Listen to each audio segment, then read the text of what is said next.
Good lot. All right, I think we're good now.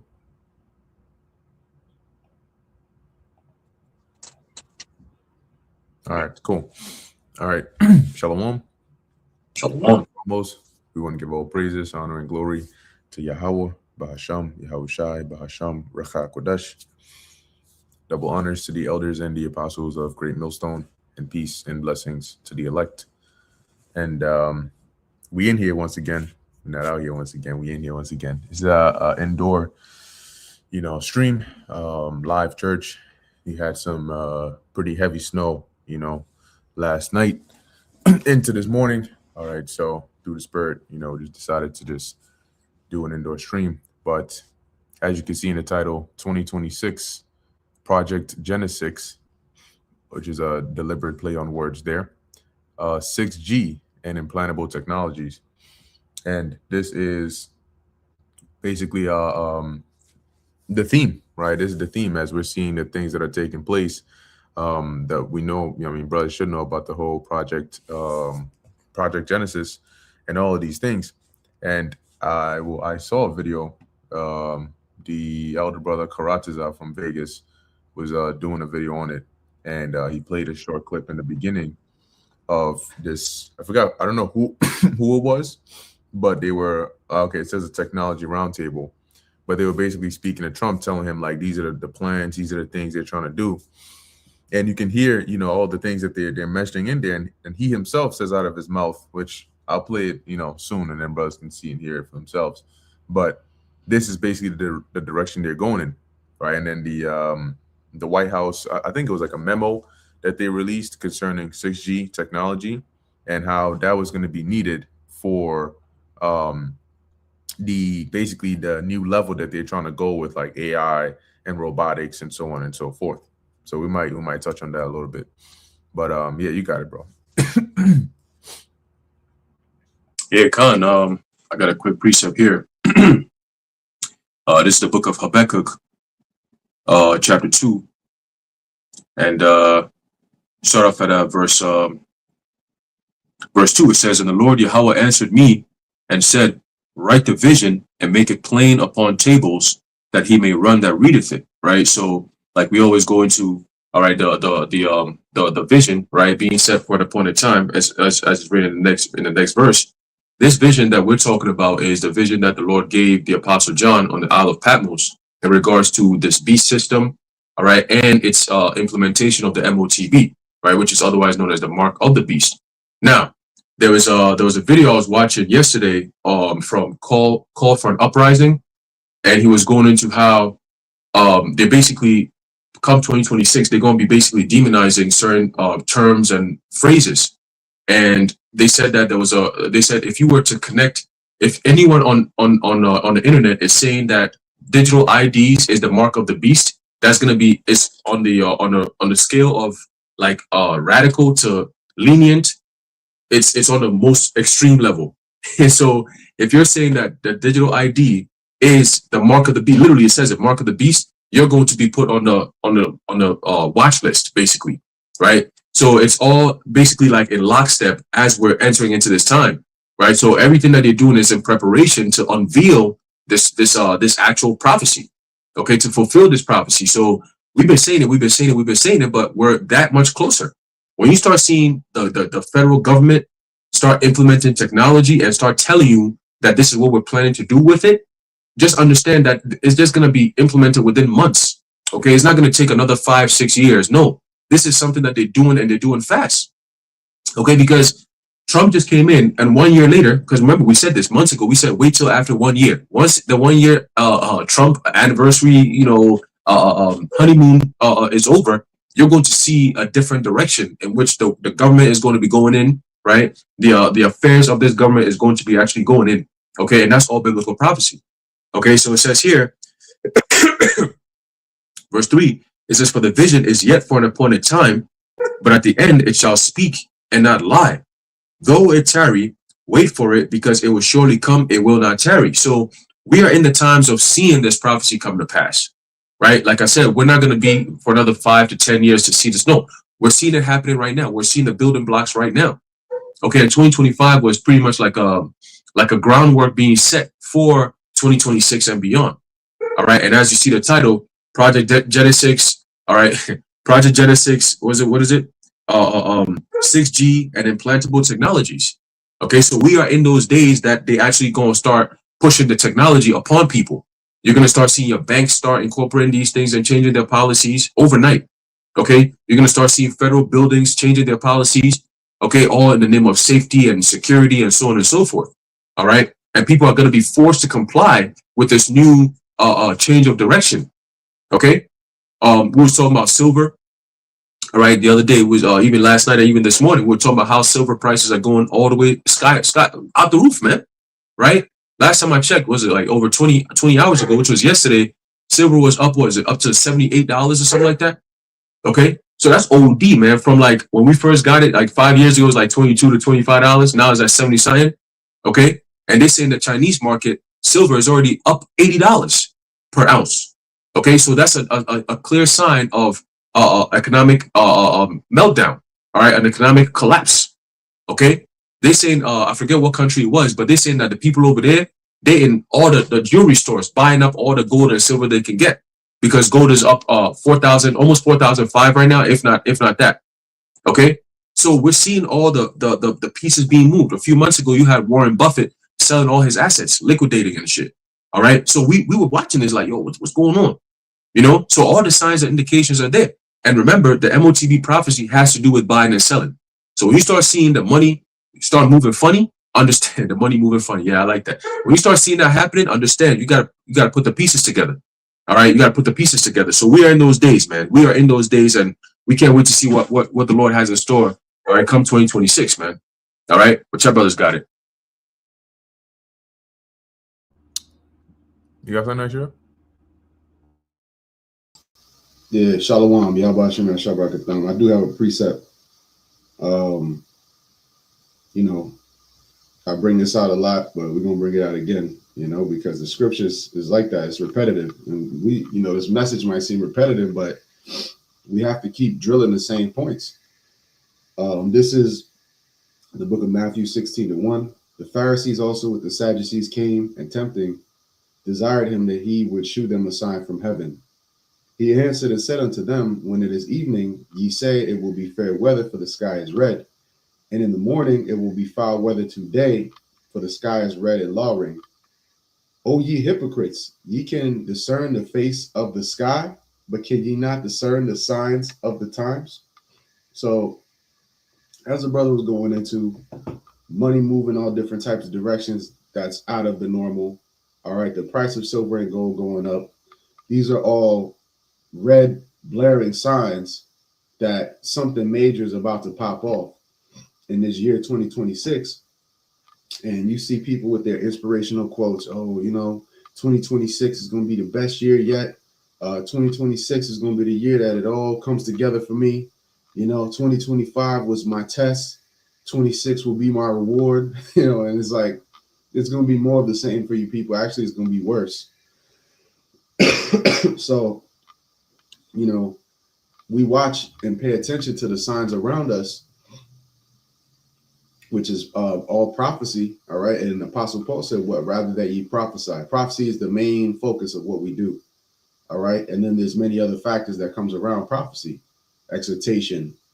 You know, we get into health sometimes, you know, we get into history, all these other aspects, but it all is leading up to a point in time. All right. And the point in time that we're coming up to is the hour of temptation, where they're going to make this thing, or as the brothers titled it, implantable technologies, that this is going to be the focus of 2026. Okay.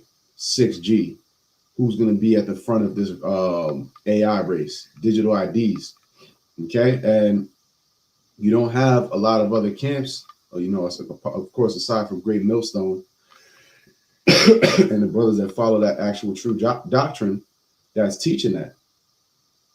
Okay. So when you look at other camps, they're not focusing on that. They're not focusing on what's really coming up on the horizon. They're not focusing on how will you be able to buy or sell, okay, with this MOTB. So what could be what is it? What particular thing is it that you will have to have it to buy or sell? And without it, you won't be able to buy or sell. That's where they always fall off. That's why they always take a mental vacation. Okay. And they just start blabbering about how it's sin and it's this and it's that. Okay. But we've all sinned. So if that's the case, we're all done for. All right. But they're not paying attention to the signs. That's why the Lord said, you can discern the face of the sky, but can you not discern the signs of the times? We just recently had a snowstorm out here up in the Northeast, New York, Connecticut. Jersey didn't get it so bad. But basically, people were able to foresee that coming. There's signs in the heavens. There's technology now to where they look at weather patterns and different things like that. And everybody knew and everybody prepared, right? They got salt. They started getting the plows ready. Okay, but how much more what's coming in the spirit, what's coming in prophecy, but they're not preparing for that. But if a storm comes, they'll prepare for that, right? So it just goes to show you the hypocrisy and how lost people truly are, man. Because, and the thing about it is, how do you prepare? How do you prepare for what's coming? You can't, we're not in a time of building an ark for this. All right. This is not something that an ark can fix. Okay. This is not something that us storing up, doomsday prepping can fix. Okay. What you have to be storing up in these last days is faith as a treasure. And when people hear that from us, they're like, oh, man, if that's what you're going to tell me to do, faith, come on, because they don't have any, So for them, that's unattainable or some pie in the sky concept. But that is essentially what you have to do. Store up faith as a treasure. That's what our Lord said to do, man. All right. Don't store treasure where moth and rust doth corrupt, but store your treasures in heaven. And that's where you're going to be able to cash in on that investment when all these things start happening, because you've already established a connection with a higher power, with the higher power, which is Yahweh, Ba'ashem Yahushai. All right, but for those of you out there, you thought that was all nonsense. Faith is faith. I want to hear about some money talk. I want to hear about some business talk. We need to get the black and brown communities together and make business plans and all that. To them, this is a waste of time. But really, it's the opposite. What you're doing is a waste of time, and this is the only thing to be doing. All right, so that's it for me. Yeah, Khan. I have a video here, like I was mentioning before, and this is from the elder brother Karataza from GMS Vegas, from his channel. And I was just playing a little bit of it earlier. But basically, we can. It's a few seconds, a minute or two long, and then we can just hear what it is they're saying here. But you can see that they're moving very quickly with this. This isn't something they're trying to drag their feet on, and that's because the Most High has put the Spirit on them to move with haste when it comes to this. First of all, thank you for your vision. Thank you for understanding the importance of the American private sector and industry, I think, in the growth of the economy.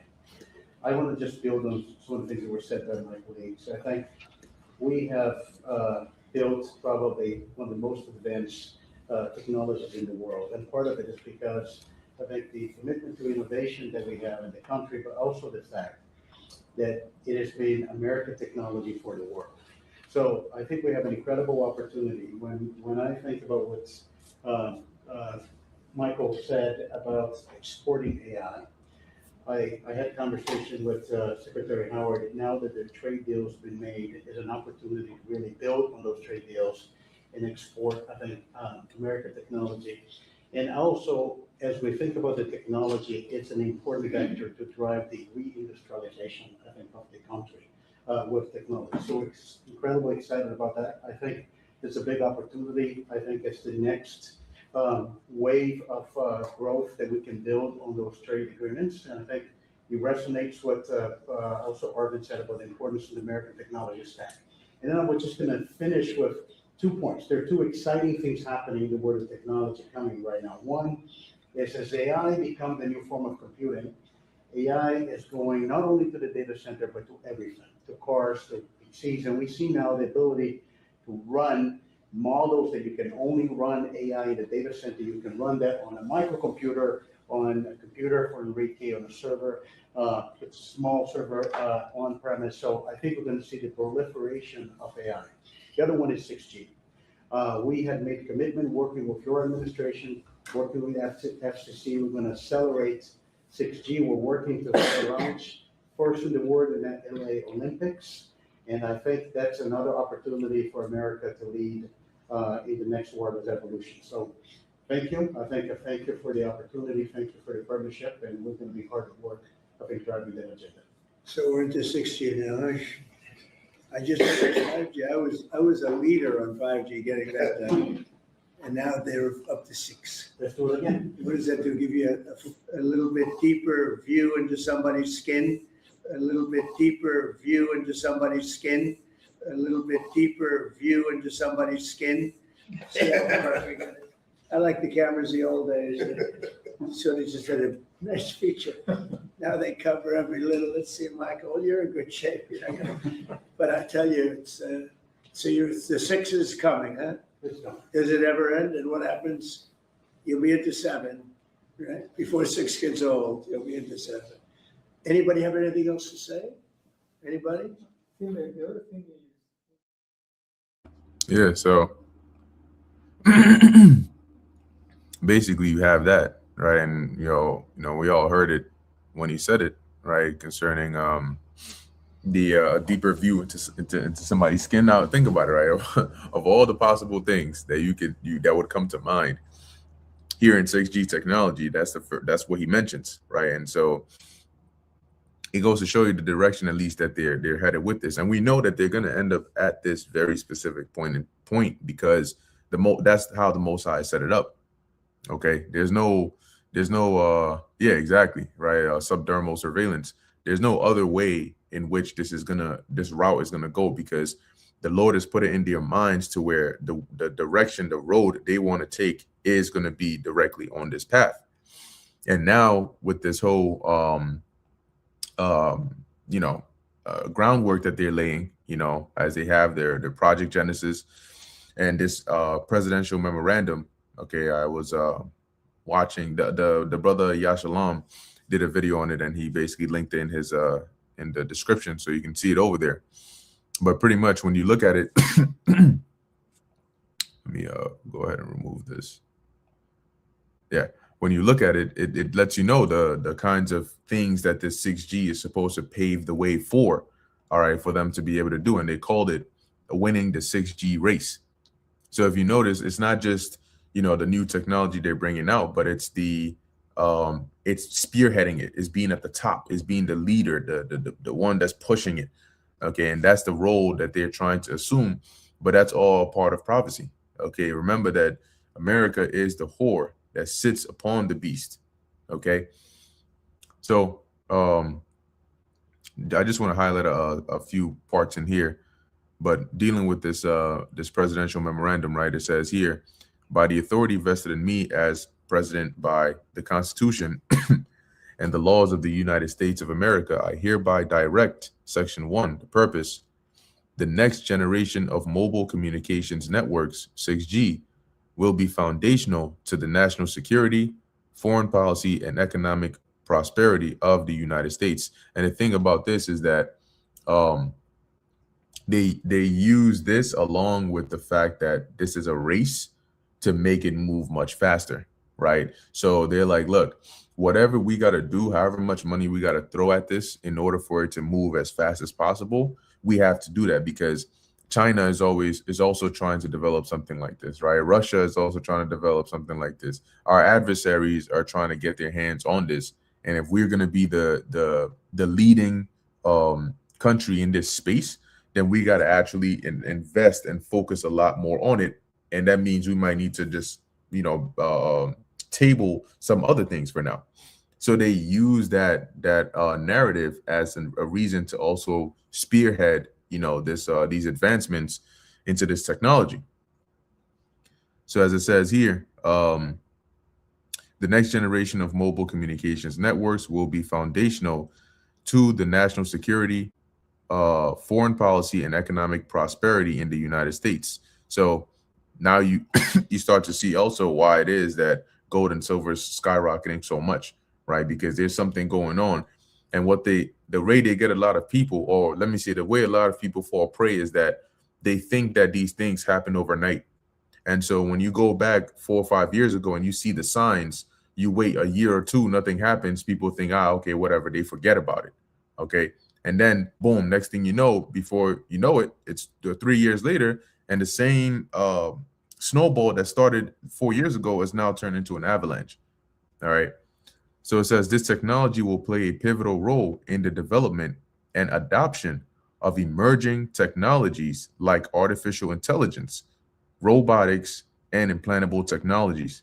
Now, robotics has been around for a long time, but you didn't really hear it so pushed so much in the mainstream media like you do now.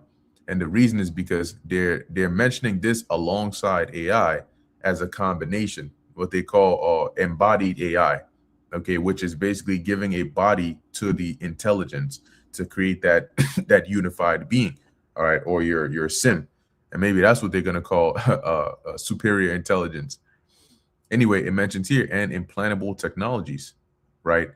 Why does implantable technologies fit in here? Because according to them, that's the next. You went from your super huge supercomputers, right? Your super huge brick phones to next smartphones, right? And then your little portable laptops. So the next, and then your tablets and so on and so forth. So what they're telling you is the next direction or the next phase in these smartphones and smartwatches and so on is subdermal technology. All right. It's now putting it to be a part of you. And it's not just in your, in your hand, but also in your brain. Okay. That's where you go into the Neuralink and so on and so forth. That's the next level. Okay. Or the next phase where this goes, the direction this goes in. That's why they threw that in there. And that's why he mentioned in the video, Trump mentioned, right? Basically, see under somebody's skin, right? Roughly paraphrasing what he said, with a 6G technology. 6G will also provide faster, more resilient, and more secure communication networks that will be utilized for national security and public safety purposes. And in the video, the guy who was talking to Trump, he basically said AI is in everything, right? He said it's in your it's not just, he said that the things that originally you would require a giant data center in order to run these AI models, now they've been able to put them on small microscopic like microcomputers. So what that means is you don't need Chat GPT's AI model that's in some database and data warehouse in Texas. They can put that inside of your car's operating system. They can put that embedded inside of your phone. They can run that on a smartwatch. They can run it on a camera. They can run it on a traffic light. Okay, this is how they're really bringing inanimate objects to life using this embedded artificial intelligence. That's the real Internet of Things, and eventually Internet of Bodies, because now you are going to be a part of the technological space. That's how they create smart homes. Okay, they embed AI into the home, into your television, into your heater, into your doors, into your stove, everything. So now it's like alive. And you communicated with it by you having that thing, and now you're a part of it all. So it goes beyond just, let me just stick something under your body and then call it a day. But yeah, you brothers got it. Yeah, Khan, that's a beautiful point. Oh, actually, are you going to say something? No, I was just going to add a quick point before you, if I may. Basically, I was thinking about it, and I would love to see what the scoffers and those that have been speaking against the MOTB being in technology, what they have to say about this. Because, and the crazy thing about, I was meditating on just now, some people are going to go and take this thing just to spite us, just to say like, hey, fuck them, man. They said that, all right, watch me take it. I'm going to take it in front of you just so you see me take it, just so you can see that it ain't that, all right? That's just straight pride, man. Pride goes before destruction, man. So they're going to do it to spite us out of their hatred for us. And meanwhile, they're destroying themselves, man. But that's why the prophets have always been a stumbling block, man.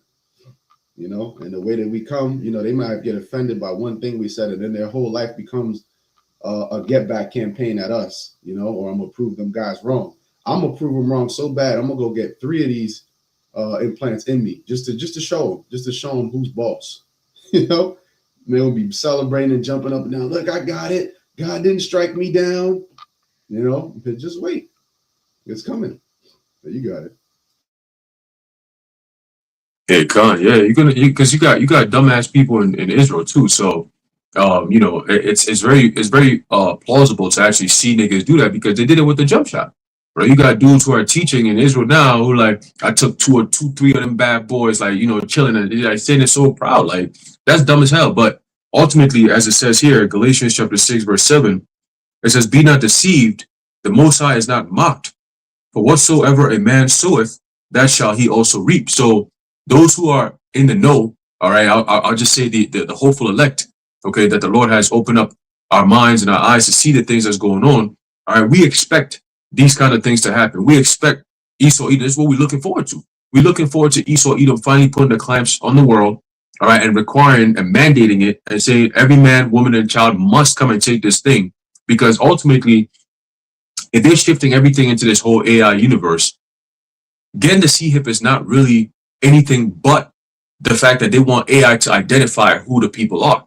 That's what it's for. The CHIP is really for AI to identify people. It's not really for, right? Because if that's the case, we could just have our regular IDs because they still work, right? Your driver's license still works, right? All these different things still work. But why is it that they're not requiring, right? As you see the advancements of technology, right? Everything's shifting to AI, like the brother says, the Internet of Things. Why is it that now you're starting to see these various governments and agencies and technological companies all pushing for this CHIP into people, right? So it's because they want AI to be identified or to be able to identify who the slaves are.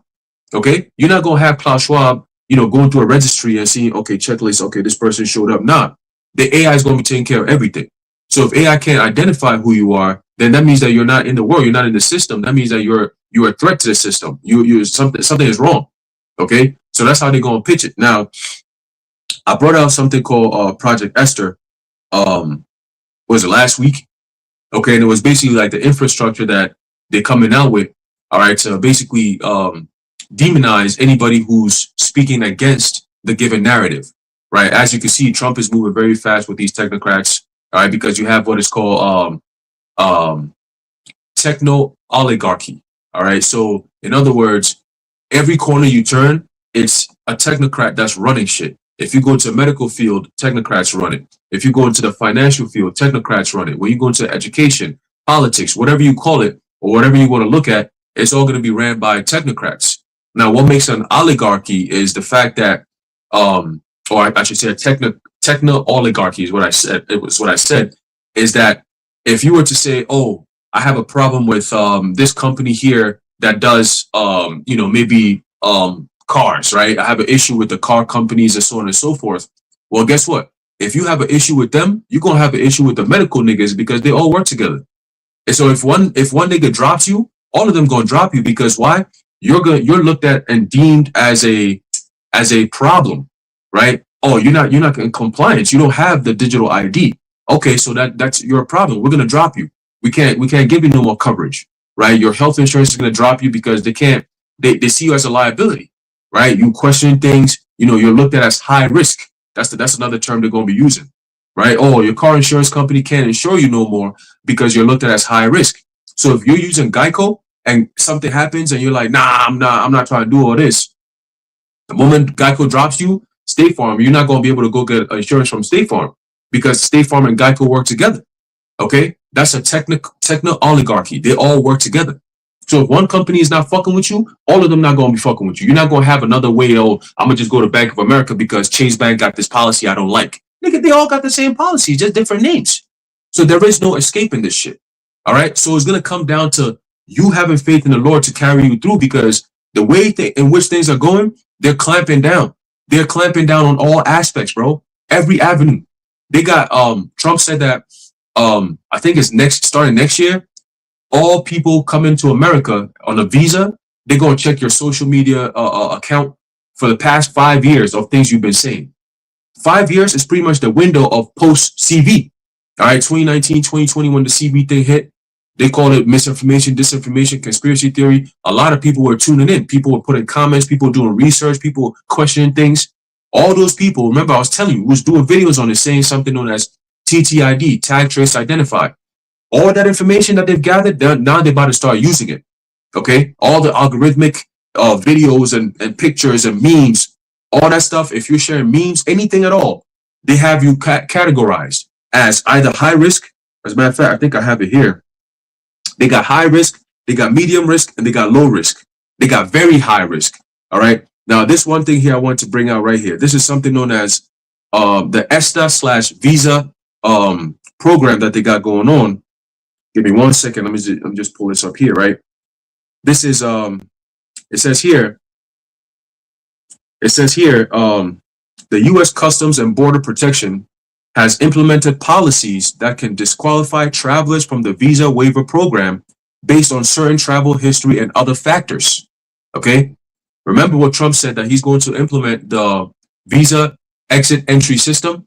And he said we're going to have it on land. We're going to have it on sea. We're going to have it in the air, right? Pretty much all around. And they're going to use the border as an excuse. Because remember, we broke this down, that anyone who's in a 100-mile radius of any border, meaning the southern border or the northern border or the East Coast or the West Coast, you are in that jurisdiction. They have power over you. If you're a 100-mile radius from any airport, you are still in that kind of border security. Like they can have jurisdiction over you as well. Okay. So, and they also said anything 100 miles. Yeah, I did say 100 miles radius from any other border. So 100 miles in, you all part of that jurisdiction, man. Okay. So you got something to think about. Now let's keep reading. It says, travel to Cuba on or after January 12, 2021, okay, which was what, 4 years ago, which is designated as a state sponsor of Teaism, results in ineligibility for ESTA authorization.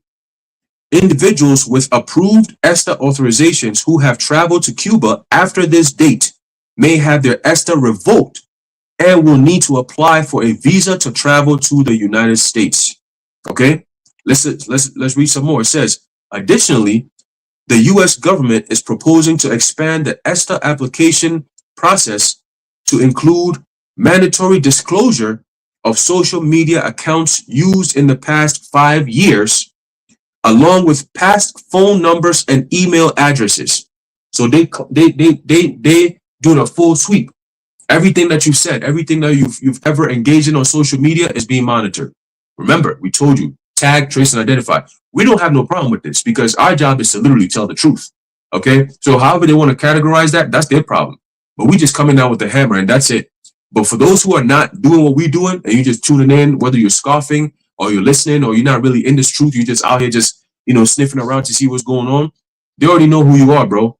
They don't need you to go upload your physical digital ID or government issued ID to find out, oh, this person is username X also so and so. They already know who you are. I was talking about this earlier.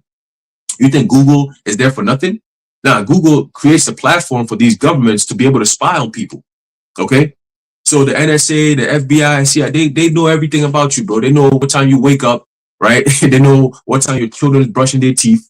All right. They know what time you go to bed, what time you wake up, when you get intimate with your woman or women, if you have multiple, right? They know all that shit. All right. They watch you 24/7. Okay. They listen to all your phone conversations. Even though it's illegal, guess what? They still do it. Okay. They still do it because why?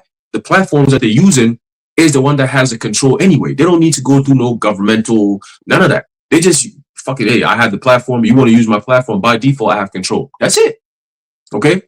So it says here, it says this proposed rule filed on December 10th, 2025 is currently open for a 60-day public comment period with a final rule potentially issued in spring 2026. Okay. Spring 2026. All right. Let's keep going. While the current process remains unchanged, applicants are advised to prepare for these changes by gathering records of their phone presence and contact history.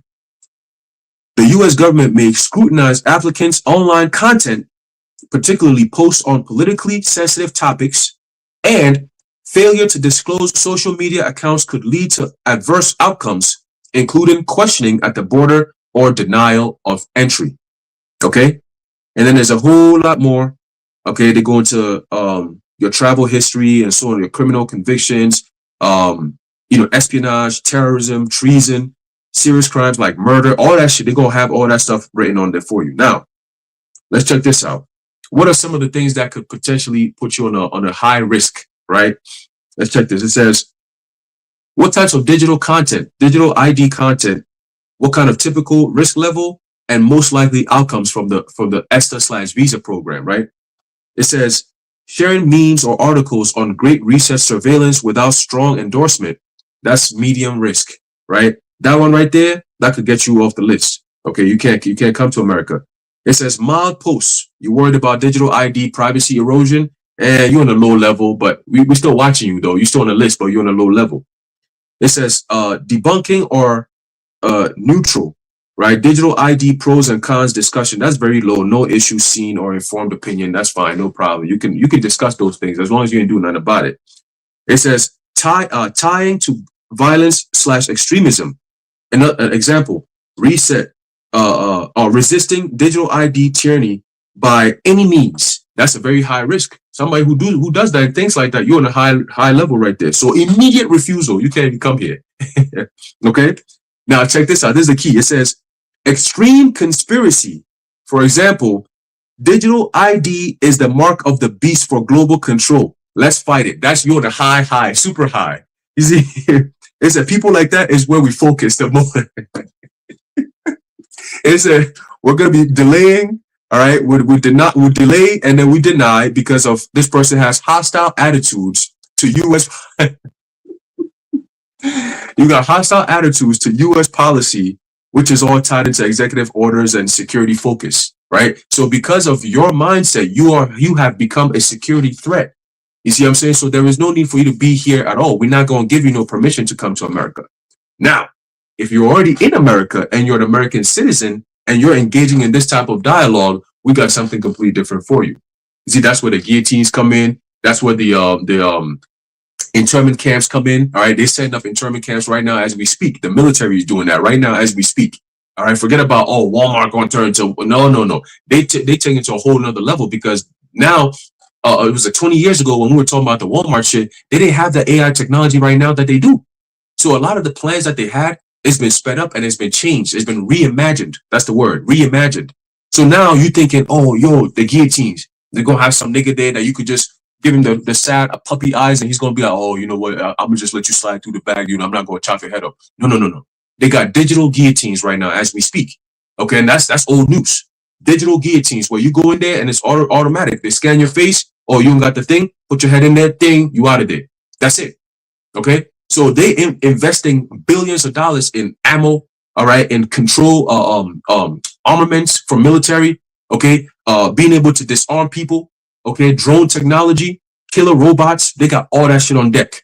In 2026, the Lord gonna unravel all these things, and you're gonna start seeing city after city, state after state. They're gonna start unraveling it. And once that happens, you're gonna start seeing money's fucked up. You got bank runs. You got diseases running rampant. You got people broke as shit, no jobs, no food. It's cold as hell, no electricity. Right? Think about all those things. The grid is down. Okay? And now the government is here telling you, you can't engage in this type of conversation online. You did this? All right, cool. We just taking down your whole bank account. You can't do nothing no more. You've been frozen out. This is what's about to happen to this place, man. And it's all being done through executive orders by your man's Nero 47. Okay? So I just wanted to bring this out real quick. This is the type of stuff that they're doing with this whole digital ID stuff. It's not just about just having a digital ID so you could be, you'll be able to move around. No. It's a control mechanism. But we telling you that's a problem. But they said it right here. Digital ID is the mark of the beast for global control. Let's fight it. You on a whole nother level of high security problem. We ain't got places for you. But yeah, I thought the Bible was fake. I thought the Bible was not really anything to take seriously, right? The mark of the beast, we're just conspiracy theorists. Why are they setting up a grid to shut down people who say things like that? Why is it that people who say these kinds of things are a threat? Why is that? Because they getting ready to unravel this thing, man. Okay, and when you go into what I was talking about, Project Esther, that's different from ESTA. ESTA is ESTA. Esther is actual Esther, ESTHER, Esther.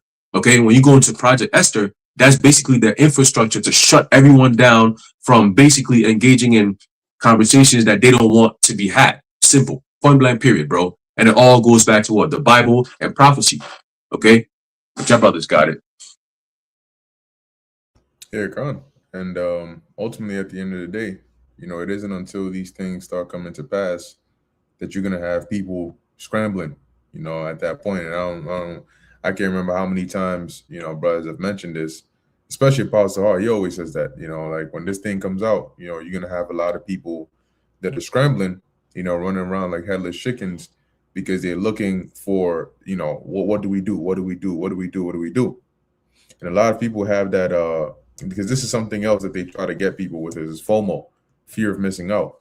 So they'll make it look as though, look, you know, you can't continue your life if you don't get this thing. It's just one small hurdle. You just gotta jump it, and then you'll be all right. You go back to how things were, or else not only are you gonna not be able to progress, but you're gonna start to regress. You're gonna lose this, you're gonna lose that, and all of these things. And as we said before, people very easily fall for that because they see this present life as that's it. It's one and done. There's nothing else coming after this, right?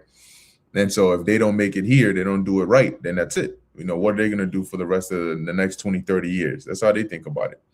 You know, but that doesn't work on us because we know that, matter of fact, the fact that you're presenting this to us now shows us that we're looking at the door to the kingdom, you know, and all it takes is to have that faith and to stand firm. But a lot of these people, man, you often forget that the Most High time doesn't affect the Lord.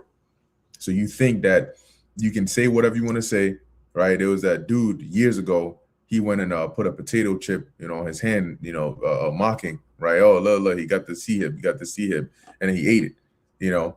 And the Lord remembers all those things, okay? So that's why the scriptures tell you that it's a marvel if a sinner escape, because you're not going to. And the Lord will get you in many ways, shapes, or forms.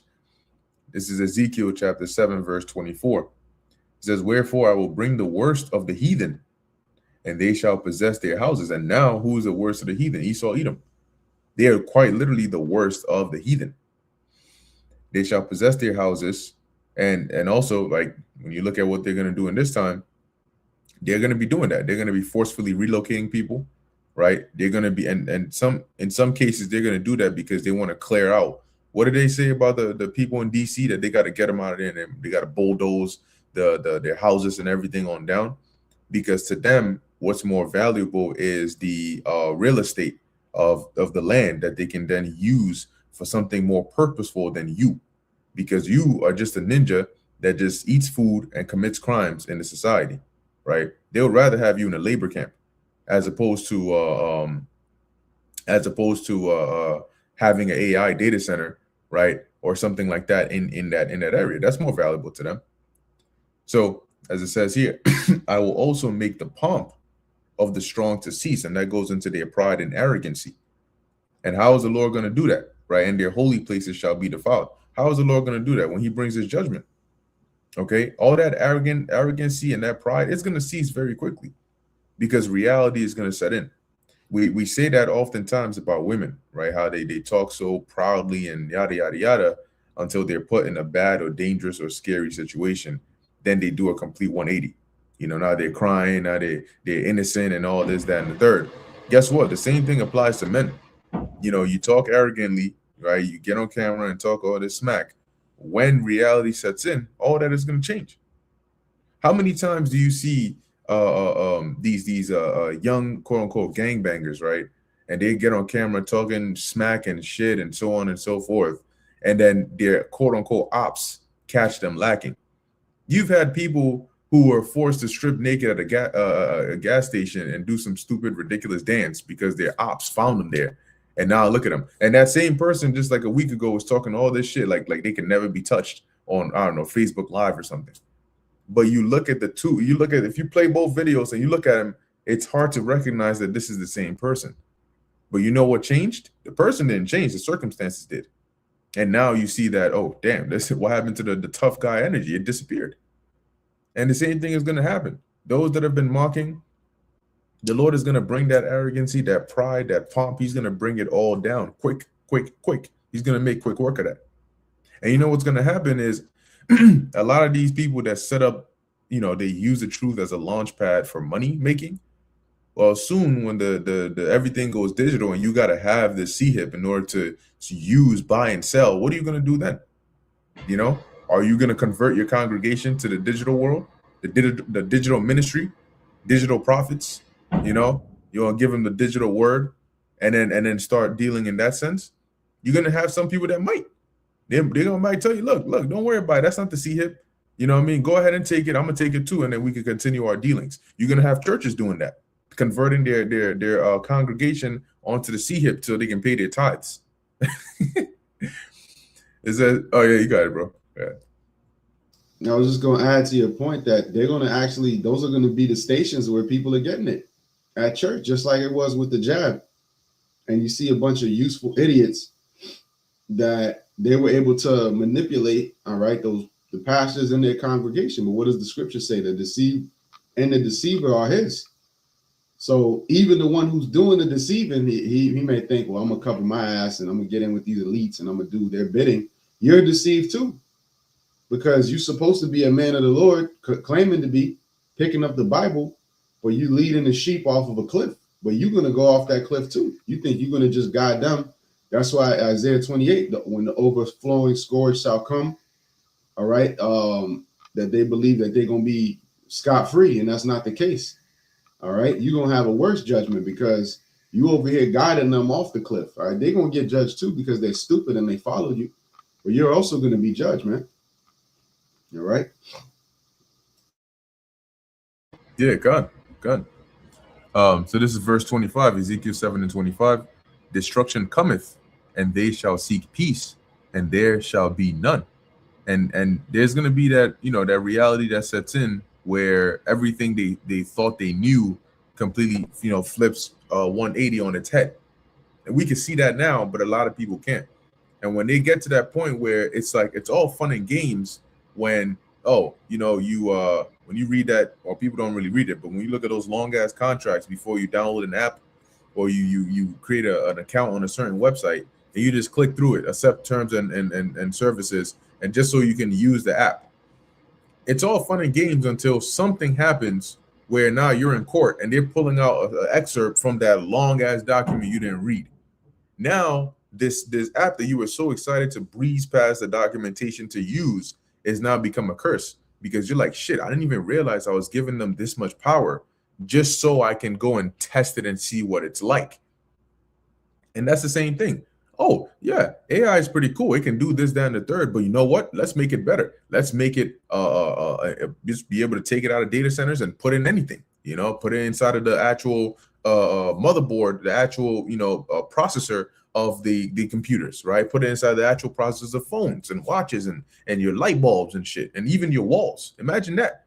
That's that Tony Stark joint. Here it is. Your wall starts talking to you and shit, and it's all fun and games when you think of the pros, until you realize that with every pro there's a con. Wherever there's light, there's darkness. Okay, you're not going to be able to escape darkness, and then there's light. So when the wall starts snitching on you, then it's a different kind of game, right? When the blender starts getting out of control, then it's a different kind of game, right? When your humanoid AI service in there freaking grabs your neck real tight and starts squeezing that shit, it's a different game. It's a different game, right? Because they want to make it realistic, but they forget that if you make it as real as a human being, you're running risks. Human beings are the reason you have murder. Human beings are the reason you have fraud. Human beings are the reason you have all of this violence in the world. Guess what? AI can do it and do it much better and quicker and more efficiently too. So imagine you got like and they show you in these movies, like, was it Megan with the little robot doll and shit? And they always show, and when you watch it, the beginning is all nice and sweet, and then it just turns rogue out of nowhere. iRobot, and here it is, because yesterday you called it incompetent. It was just quiet, and then they went and sat in a chair somewhere. You're like, oh look, that's so cute. Its feelings got hurt, so it went and sat in a corner somewhere.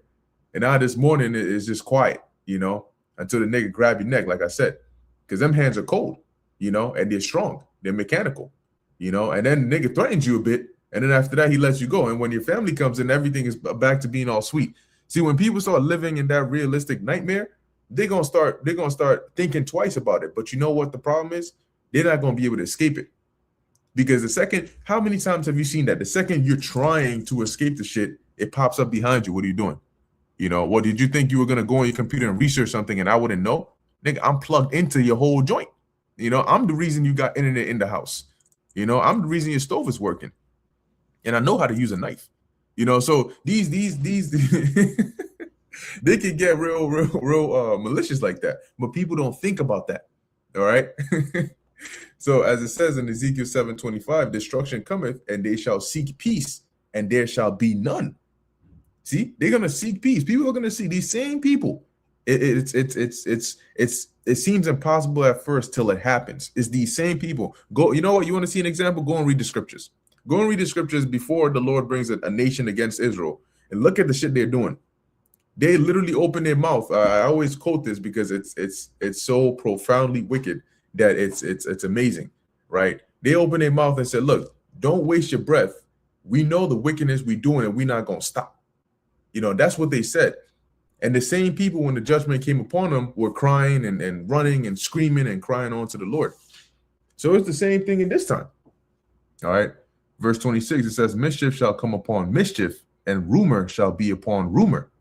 Then shall they seek a vision of the prophet. The same prophets they mocked, the same prophets they came against. They're going to want to seek a vision to see what do we do.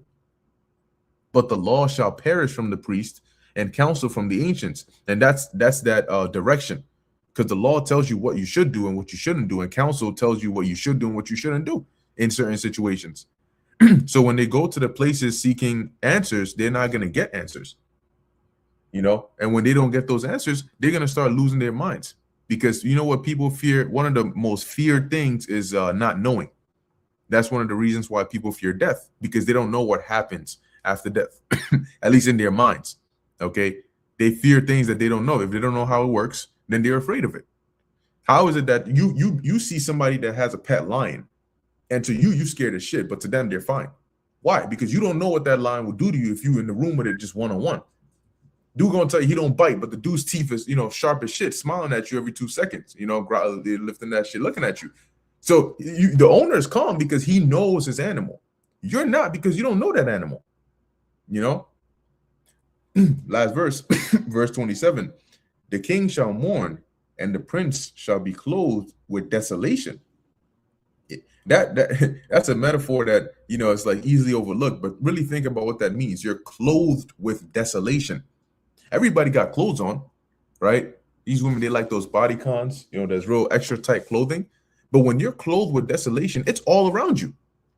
You know, think about trying to quickly take off your clothes. You know, that shit takes a while, right? You got to take the shirt off. You got to move the arm up in here. You got to, you know, move all that shit off. Now imagine that's desolation wrapped around you like that, right up on your body. What that means is it's inescapable. Okay. It says, and the hands of the people of the land shall be troubled. I will do unto them after their way, and according to their deserts will I judge them, and they shall know that I am the Lord Yahweh. And the Lord is going to do that when your sweet AI robot that you have in your house, your home assistant that has blue eyes, them eyes turn red. That's when you're going to see that, oh shit, something is wrong. And it's not going to be a let me go and press the manual override and shut it down, because demons can very easily hop into those. Those are vessels, you know. And the Lord mentioned a time like never before. There's a reason why in these dystopian movies, they always show some shit going wrong. Some shit always goes wrong. You're not going to have Ultron come and everything is all sweet. No, some shit always goes wrong and a nigga's eyes turn red.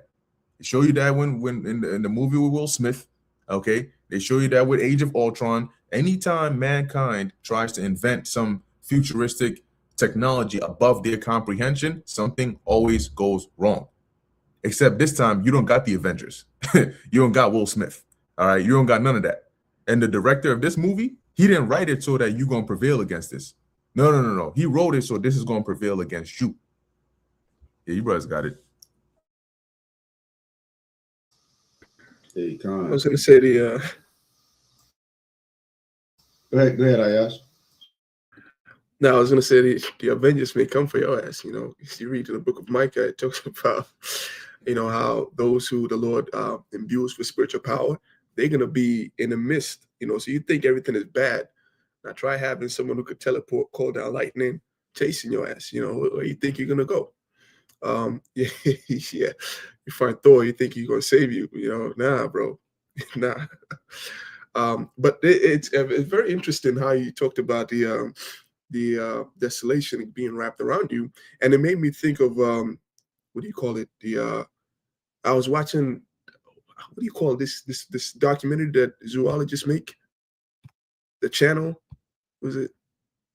You brothers know what I'm Is that talking about. Discovery? Yes, No. yes, that one. And when you watch a python or like a boa constrictor, when they wrap around you, well, first of all, when they bite, their goal isn't to kill you with the bite. Their goal is to like wrap around you and squeeze you to death. Now, when they finally squeeze you to death, and you keep the water for that, Ashar, and they wrap around you, the more you yell, you're letting air out from your lungs, and then they fill that space tighter. So you're going to breathe in, and you find out, oh shit, I can't breathe in. So because you lost all the space that air was in, and then you're breathing again, trying to scream, oh fuck, it's getting tighter. The more you talk, the more, and that's how judgment is. You know, you think because the more you yell, the more, man, Jack is sassy, but that's how the Most High is going to hear it. You know, the scripture says that the prayers of the wicked is an abomination to him. So here it is, the Lord is mad at you. He's trying to put judgment on your ass, and you praying to him. Like, this nigga's still bugging me. Yo, Jack is sass more. Yo, what did he see? Somebody, yo, bro, bring six demons, bring your ass down here, and kind of jump him. And that's how it's gonna be, And I was just thinking about that, like, damn, I think there was another precept that actually said he was gonna sit, my feet was gonna like sit and rest upon you. Same thing, when you're getting crushed. For those who know jiu-jitsu, you know what it's like when you're getting choked out. It ain't fun, bro. It ain't. If you don't tap, you're gonna be in the hospital next time. So it's just when you said that, it kind of drew my mind to that that analogy.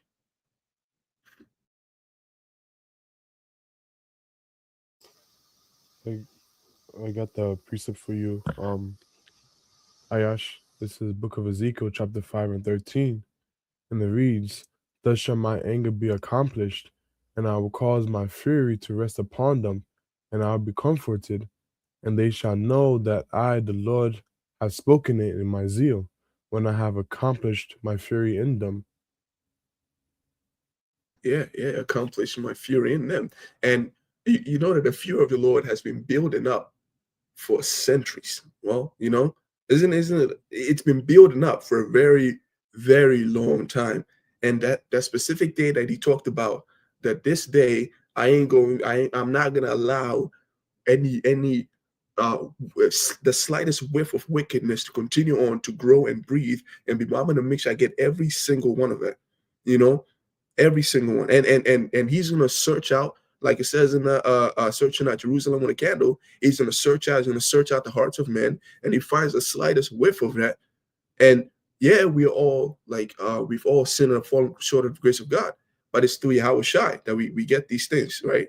And when you are not part of Yahweh Shai, then you fall in the category of the wickedness that the Lord is gonna have to like try to put aside.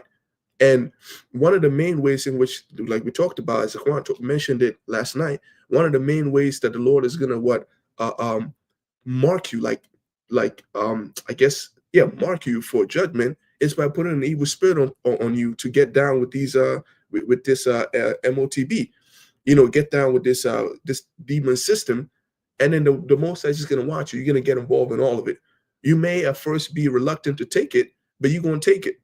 And then you're gonna be like, man, what was I tripping about? I ain't scared of it. And then you start merging that shit with your computer. No, you live in life. You didn't just take it just because you want to eat. You took it now you love it because it's making your life pretty good. And now you're on it. Like now your name is written with a permanent marker in the book of the dead, and the Lord is just looking at you. And a lot of times, what the Most High is very skillful at is always catching you off guard. Just when you think you're doing good, he's not going to come when you think, oh man, any day that I'm going to get judged, no. You'll watch you, and then you go on in your wickedness, and then he goes in your wicked, and then when you think you're safe, you think you're good, that's when he comes in and jacks your ass, and there's that no one's going to be delivering you, and in that day, that's when the scripture talks about that regret. All the bullshit that you were talking about is going to be running in your head over and over and over and over again. That's it. And that's true repentance, actually. But then at that point, it doesn't matter. You should have done that before the Lord put his hands on you. But now you want to repent. It doesn't matter. At the end of the day, you did the will of the Lord. You did the will of the Lord, and you got judgment for it. You do the will of the Lord now, you get rewarded for it. And so really, it's just a matter of how foolish you are. That's it. Yeah, I got a quick precept here. All right, going back to the point Ayash you just made, right? That ultimately is up to the Lord, really, who's going to end up taking the sea hip and who's not, right? Because you have a lot of people that right now, like the old saying that says talk is cheap, right? You got people that they say things because they're saying it based on their living condition right now, right? They're not really considering how things are going to be when you have nothing at all. When you're getting locked out of everything. Like, look, we went through a part of it, a version of the persecution that's coming. We went through that during the CV, all right, demic and all that shit. But that was like nothing. All right, that was like a small glimpse, because the whole time that was happening, we knew it was an illusion, right? Because there was like people actually believed that, oh my God, like if I go outside, I'm gonna get sick. You have people going to a grocery store, come back with bags in their hands, and then they'll disinfect the bag. Like, what the fuck, right? You see shit. You see people wearing masks in their own car with the windows rolled up. You're like, what the fuck? Like, you're seeing all this weirdo shit. So we were watching these things and we're seeing how people were behaving. And the worst part is not even the ridiculous mandates. The worst part is the people that follow those mandates and look at you like you crazy for not following. Those be the worst ones. All right. So just navigating through all that, not having a job, like every job you try to get, Vanessa required. You'd be like, damn, like every job you had to get like the bottom of the bottom type of jobs that don't pay shit, and you work mad hard busting your ass, all just so you could make, a little something, for the day or two, right? Make it pay rent and all that. That shit was hell, man. But guess what? The Lord carried us through it. Okay, till today. He carried us through it till today. So he showed us that, look, you have faith in me, you believe in me, I got you. I'm gonna take care of you. Just have faith in me. Don't worry about the obstacles that you're actually seeing. Worry about the things that you don't see that I'm doing for you. Don't worry about the rest. I'll take care of it. And that's all you need. Just have faith in the Lord. But remember, only the elect are going to have that kind of faith that's going to be strong enough to keep them going, right? If you don't have that kind of faith, that steel faith, like that divine faith, I call it, not faith that you just muster up. No, it's a faith that the Lord has to give you. Like, yo, Lord, I need that extra boost. Like, you know what I'm saying? Like the way things are looking right now, shit, how else am I going to go about this, right? The Lord's going to step in and take care of you. And he'll show you that he's walking with you. Okay, he said that to Joshua, right? Have I not commanded thee? Be strong and of good courage. Be not afraid, neither be thou dismayed, for the Lord Yahweh is with you whithersoever thou goest, man. All right, so you always remember that, especially when you're alone and you're going through shit by yourself, you always remember that. That's when you feel like the presence of the Lord really close to you, because you're like, who else am I going to go to? Like this situation right here, ain't no man on this earth that I can go to for solution, right? It has to be from the Lord. You know what I'm saying? Because the only thing somebody going to tell you some advice. You know what I'm saying? And in that moment, you're not trying to hear no advice. Like, oh, yeah, you know what, bro? Hey, this and that. Hey, man, I was going through some shit. Bro, listen, man, we need solutions right now. The Lord is the only one that can give us those solutions. All right? Quick one here. This is the book of Matthew, chapter 24, and verse 24. It says, for there shall arise false anointed and false prophets, and shall shew great signs and wonders, insomuch that if it were possible, they shall deceive the very elect. Okay, so you start to notice Esau is pushing this whole national, it was that Christian nationalism bullshit, right? They masquerade themselves to be Christians all of a sudden. You should understand the angle that they're trying to come in with, okay, which is to fulfill this prophecy here, right? By using artificial intelligence and tapping into all this left-hand energy, Esau is trying to change what it means to be a Christian, what it means to be a Bible follower. Like they're trying to put their own spin to it now, where now they're saying, oh, The Old Testament has some very hateful words, I mean, God is not, God doesn't say that. What kind of God preaches these kind of things? That two men can't be together. Like that doesn't work in today's day and age. Well, it's in the scriptures. It's not that they can't be together. Then niggas supposed to be put to sleep, nigga. That's the punishment for that. But we can't uphold those laws over here. You see, so they've gone all the way south to the point where they trying to fight you for not believing that shit. Like it's not okay that you're not endorsing it, or you just don't care about it. Or I'm just gonna do my own thing, leave me alone. No, it's you have a different ideology from us, so you are a problem. Meanwhile, we're gonna stand in front of you and teach and preach all inclusive. We're all inclusive, except your shit. You are not included in what we're doing. But it's all inclusive though, as long as it's wicked. You see, that's why these devils gotta go. That's why none of that shit that they're gonna say is gonna be like something we're trying to hear. You could imprison us, you could demonize us, which they're gonna do. You could threaten us, you could whatever you're gonna do, bro. At the end of the day, the power of the Lord will reign supreme through his men. Okay? So let me get this real quick here. There's a book of Revelation, chapter 13, and verse 14. It says, actually verse 13, verse 14 says, and deceiveth them that dwell on the earth by the means of those miracles which he had power to do in the sight of the beast, saying to them that dwell on the earth, that they should make an image to the beast, which have the wound by a sword and did live. Okay, so all this 6G shit that, these devils is working on, all this Genesix and all this extra stuff that they're doing, bro, is all to revive that image. Okay, but this time it's not just a revival as in like, okay, well, the Roman Empire went down, we came back as America, we set everything up back as the system of Rome. But this time we want to put it to a point where it becomes immortalized, right? By using AI technology. Okay, we're giving life to this image. Okay, we're making this image speak. Now you're gonna have AI in your government. It's no longer you voting as a democracy and you vote and then the president come in and then it's the people that make the choices. No. All right. That's why Trump said, forget about voting. I'm gonna fix it. You Christians, don't worry about voting. I'm gonna fix it. In 4 years, you're not gonna be voting, which is true. Who the fuck you gonna be voting for? You're gonna be voting for what's the name? Elon Musk. You're gonna be voting for Sam Altman. You're gonna be voting for Oracle nigga Larry Ellison. Who you voting for? Because they're the ones that are running the government now. Okay. Palantir, Alex Karp and his buddy, his butt buddy, what's his name? Peter Thiel. Them two niggas, they're the ones that you're gonna be voting for? No. Right? So there will be no such thing as voting anymore. All right, everything is already predetermined. You just gotta go with it, or you're just gonna be eliminated. There's no access for you. There's no room for you. Okay, but for them to get to that point, they actually have to deceive you. It's a mantra. They have to deceive you. As a matter of fact, I have a quote, and I'm gonna read it real quick. This is from this high-level demon bitch witch. Her name is Helena Blavatsky. Okay, and she said, "What is one to do when, in order to rule men, it is necessary to deceive them? For almost invariably, the more simple, the more silly, and the more gross the phenomenon, the more likely it is to succeed." This is the mindset these devils have, bro. In order for us to rule men, we want to rule men. We have to rule men. That's just how we got to do things. We can't just be co-equals. We can't just live life and let people do whatever the hell they want. No, we want to rule men. But in order for us to do that, we got to deceive them niggas. We got to do all kinds of different debauchery, right? Number one, they have to demoralize a society. You've seen what's going on, even just the past 5 years alone. Like it's at an all-time high. Even brother's been talking about this whole over-sexualization of women and all kinds of shit, man.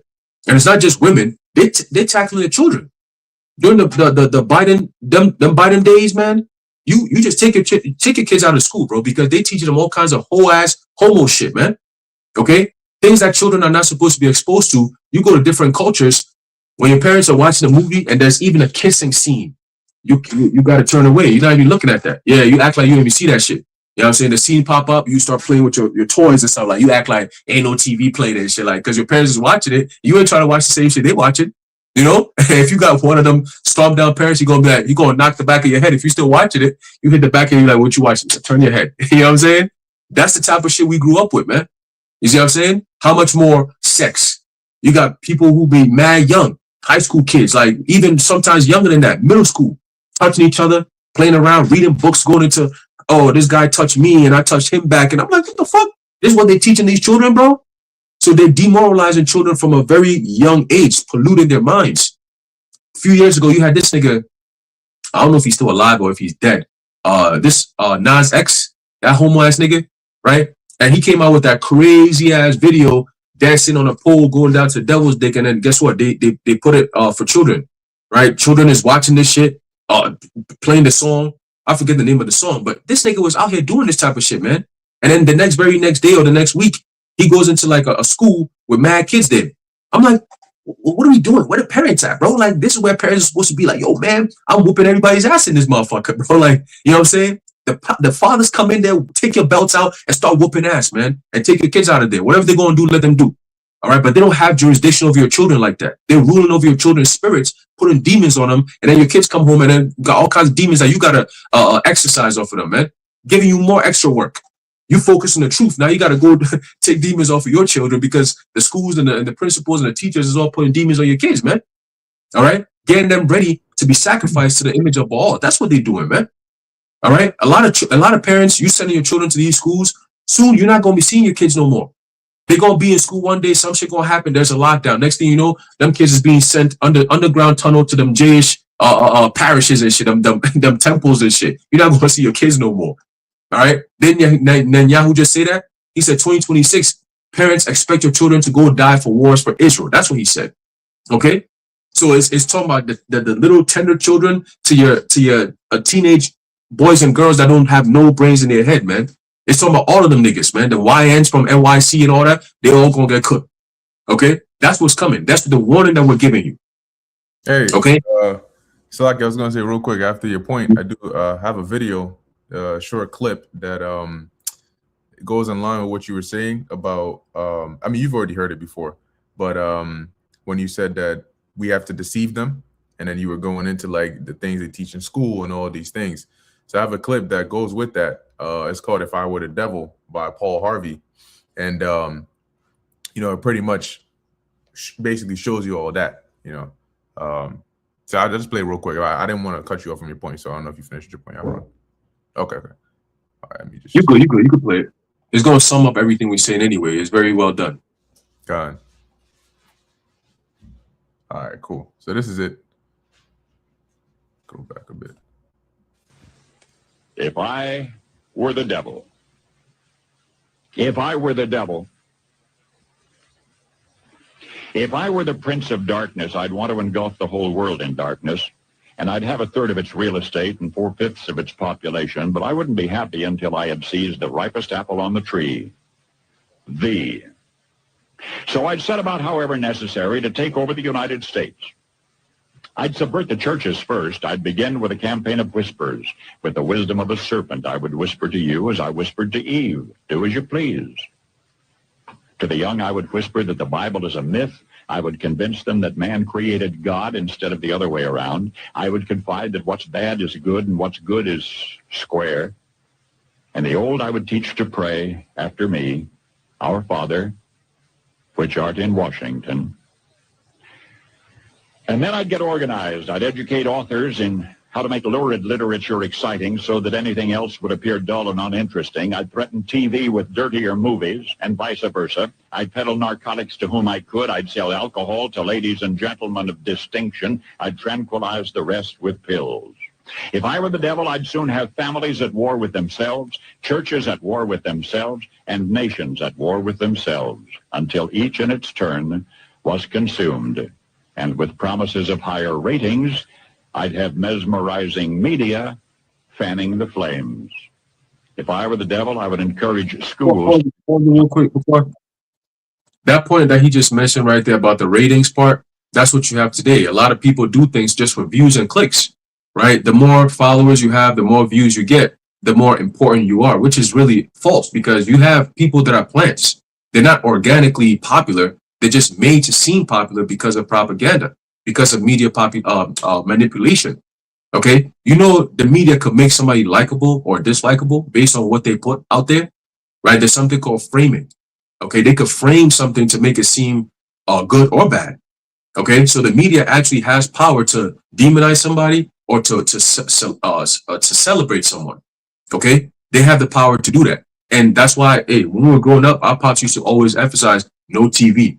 I mean, no TV. He didn't want to see none of that shit. TV was like a thing, like a no-no, right? If he caught you watching TV, he'll look at you funny, like, okay, so you watching TV, and he's probably gonna give you a countdown, like how long you gonna be sitting behind that TV screen? Is this all you're gonna do all day? If you're sitting behind a computer, you playing computer games and all that shit, rather than doing some Mavis Beacon typing, learning how to type, you got a problem with that. He got a problem with that. He always emphasized reading. Pick up a book and read. Read. Stop, study. He always used to say that. I want you boys to become scholars. He said the TV and all that shit is a waste of time. He said it's going to create an empty head. He said read and study. Because once you have the information in here, nobody could take it out of your head. And the example he always gave, and I'll never forget it, because I know you remember, he always said, look, always tell the truth no matter what happens. Even if they're going to kill you, even if everybody goes against you and you know something to be true, say that, speak the truth. And if they're going to kill you, let them kill you. And look where we are now. We actually live our life in the truth, right? Number two, he said, once you have the knowledge of understanding, like you have the truth, you have it in your head, he said, nobody can take that away from you. That's the true power. You know, that's the true power, because guess what? Somebody could come in, grab you and say, oh, look at all the knowledge he has. I'm going to slice your head in half. And then, but what's going to happen? He's going to take the knowledge out your head now? No, but you have it, right? So that's the most important thing. He always emphasized that. You see, so when you grow up in that kind of, you know, when you have that kind of upbringing, and then you see the modern day way of people doing things where they have no upbringing, there's a stark difference. Like we see them as complete, like, these are heathens to us. Like, nah, we don't fuck with these niggas. You see, but Esau, if he would have it his way, it'll be the opposite way around, where people look at us like we're the weird ones. Like, y'all don't watch TV, and we get that. Growing up, you know, you hang out with your friends. They'd be like, yo, that cartoon, da da da. We weren't watching cartoons growing up. It wasn't until we got older, living with our mom, that we were able to watch cartoons and shit. But growing up, pops, man, that shit was a no-no, bro. You better have a book in front of you reading. If he comes home and you doing anything else, playing, running around, doing all that dumb ass shit, to him is a waste of time. You in trouble. Okay? So if all parents or most parents were like that, trust me, yo, you have a whole bunch of upstanding citizens, and this type of shit that Esau is doing, it'll be very difficult for it to work. Okay? So a lot of things that you're seeing now is because of lack of parenting. That's where it goes down to, bro. And can you blame the parents? They don't have no structure, no biblical structure, right? When you got parents looking at us like we crazy, they got parents doing videos on Hebrew Israelite prophets. Can you believe that? When we giving you the guidance to life, these niggas turn around and make it seem like we preaching hate. And just understand, truth ain't hate. So if you mixing the two, shit, I don't know what to tell you. At this point, we can't even have no conversation with you. If you go and misinterpret truth and hate, I'm not really sure where we're going with that. The only thing that's going to come down is just a slap to the side of your face, really, at that point, right? But you got it, bro. Gone. All right. I just want to add real quick, like the examples, you know, Haran is all talking about in the video tells you how it all actually begins with God, right? Like they got to teach you God is a myth. They take away that values that create a stable life. Now, Haran just said that, can you imagine a parent being able to raise his child, if I'm not mistaken, something along those lines? Can you imagine a parent being able to raise a child in today's society? Well, that's because during the feminist movement, they thought that they were being liberated. But what they didn't know was happening was that they were being conditioned to work like a fucking mule in a society. So they go out there, and then these elites will also like they do hike up the prices. So everyone is literally just living paycheck to paycheck. A person who would have been a grocery bagger at a grocery store and still be able to afford a mortgage, now he can't. You know what I'm saying? So shit is going so high, they brought the women in to add on, and then they made a fool out the woman. The woman thought the man was their enemy, and they just came in, and you know, shit was still fucked up. So now, not only do you not have money, you don't have, you know, your kids, because the woman ain't home, your ass ain't home, y'all gotta go out and work. So all you do right now is what, even if you come home, you're tired. So you have no choice but to entertain your children or trust that the internet will teach your children. And then that's when all this shit comes into play. And then you realize, oh man, I effed up, I fucked up. You know what I'm saying? But it all began with what? If you went through the scriptures and understood what a nucleus family is, and read and understood how important it is, you would know that the Lord did that for your good. But it all begins with you thinking, oh man, the most I don't know what it's just the Bible was written by men. You know how fucking annoying when I hear Jake saying that? when Edomite said, I say, yeah, whatever. But Jake's, bro, it'll be the blackest nigga ever. I'm like, yo, you should not be saying that. And then they be thinking that the Edomites, they think they sound like a scholar. But bro, you sound like a fucking nigga, man. What the hell is wrong with you? You know, when Edomite says, yeah, bro, yeah. But when Jake said, it don't even sound right. Like, it don't even sound, it just sounds like a fucking people. It's wickedness ain't fitting for the seat of righteousness. That's why the Most High judges your ass. He judged Jake more than he judged the other nations, because we've been going through captivity after captivity after captivity for wickedness, and at the last day, Jake's still gonna be in there because of you know, you're exhibiting characteristics that you were not created to exhibit. You're associating with yourself with people that you weren't supposed to be associated with, you know. So now you're caught up in a situation where you wish someone could deliver. You wish someone comes on television and tell you, I can make your life better, I'll drive down prices, or I'm your president, and you believe this nigga. You want a deliverer. He comes in, makes shit worse for you. Oh, what the fuck? And then the next person comes in, oh yeah, and then he comes and makes a fool out you. You're looking for a deliverer. You get what I'm saying? But all this was, you put yourself in a situation. You allowed yourself to be engulfed in the society, thinking it'll nourish you, thinking it'll put you in a better situation. But now you're fucking miserable. And the only thing you have to look forward to is more death and destruction. You know? That's it on that. All right. Let's finish this video real quick. The flames. Each in its turn was consumed, and with promises of higher ratings, I'd have mesmerizing media fanning the flames. If I were the devil, I would encourage schools to refine young intellects, but neglect to discipline emotions. Just let those run wild. Until before you knew it, you'd have to have drug-sniffing dogs and metal detectors at every schoolhouse door. Within a decade, I'd have prisons overflowing. I'd have judges promoting pornography. Soon I could evict God from the courthouse, then from the schoolhouse, and then from the houses of Congress. And in his own churches, I would substitute psychology for religion and deify science. I would lure priests and pastors into misusing boys and girls and church money. If I were the devil, I'd make the symbol of Easter an egg and the symbol of Christmas a bottle. If I were the devil, I'd take from those who have and give to those who wanted, until I had killed the incentive of the ambitious. And what'll you bet? I couldn't get whole states to promote gambling as the way to get rich. I would caution against extremes in hard work, in patriotism, in moral conduct. I would convince the young that marriage is old-fashioned, that swinging is more fun, that what you see on TV is the way to be. And thus I could undress you in public, and I could lure you into bed with diseases for which there is no cure. In other words, if I were the devil, I'd just keep right on doing what he's doing. Paul Harvey. Hey, hey, Shalom Zakwan, y'all Bashmi. That's 2 Thessalonians right there, the man of sin being revealed.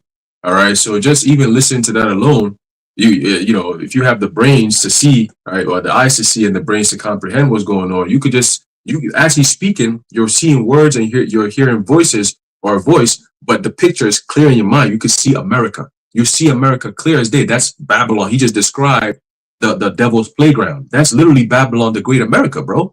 That's the culture. The culture has changed, or if America never really had a real culture, right? So it's what they call a melting pot, right? It never really had a true identity or a real culture. But these are parts of America's culture. All right, the promiscuity, the disrespect, right? Only in the West you see like I said, a black ass nigga, right? Little ass nigga have the balls to speak against somebody who's older than him. Like, bro, like that shit is so frowned upon in the East, man. Like, you got to put your hands behind your back when you speak to somebody who's older than you, right? You don't speak until you're spoken to. These are all simple little things that you got to learn growing up, right? But if you don't have up when it's in the room. Right, exactly. That's actually in the law. That's actually in the law. The Lord. It's in the law, right? Yeah. You're supposed to stand up, you know, when an adult comes into the room. You know what I'm saying? And then shit, if you sitting down and ain't no more seats, nigga, your seat is their seat now. You got to get your ass up and get the fuck out the way. You see what I'm saying? Ain't no like, oh man, they disrespected me, or why you disrespect? Ain't no such thing. Until you become an adult, then you get your respect from the younger ones. But as long as somebody's older than you, they always get the respect, man. You know, but in the West over here, it's this concept of, oh, we're all equals. You know what I'm saying? Like, oh, you, especially, you know, dudes that just grow up with just their moms and they don't have no fatherly structure. They just think they could just do whatever. They could say whatever. Loose mouth ass niggas. I've never, like, a man that has a loose mouth, just run his mouth up. Bro, you get punched, you get your shit punched right out, bro. You know? But that's something that's lost in this society. Discipline, right? Children being told no, straight up no. And that's, you stand on that. You know what I'm saying? And what you going to say? Oh, dad, I'm going to make it yes, because if not, I'm going to just go call Child Protective Services. No, nigga. Ain't no Child Protective Services. We are the protective service, nigga. You do as I say or else, you know? And you going to thank me later.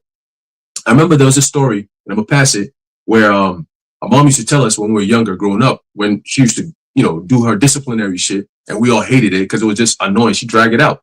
Talk. And be like, all right, I hear what you said. I'm not doing it no more, bro. Stop saying the same thing, right? She'd drag the shit out. But she'll always say, right now, you might be angry and mad at me because I said this or I did this or whatever the case may be. But in the future, you're going to thank me. Because she said, if I don't do these things, you're going to end up somewhere you don't want to be, right? You're not going to have the structure or the wherewithal that in case some situation was to happen, you're not going to deal with it the right way. And at that point, the consequences will be worse than what I'm doing to you.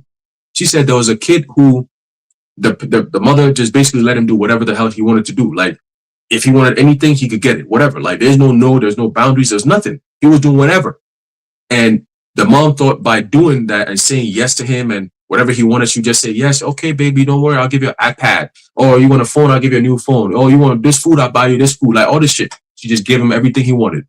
And what happened as he got older, he became so out of control that he thought that's how the world is. I get whatever I want, whenever I want. And this nigga went and did some dumb shit. He got caught in prison, serving life in there. So as he's in there, he asked for his mother. He said, Mom, I got to talk to you.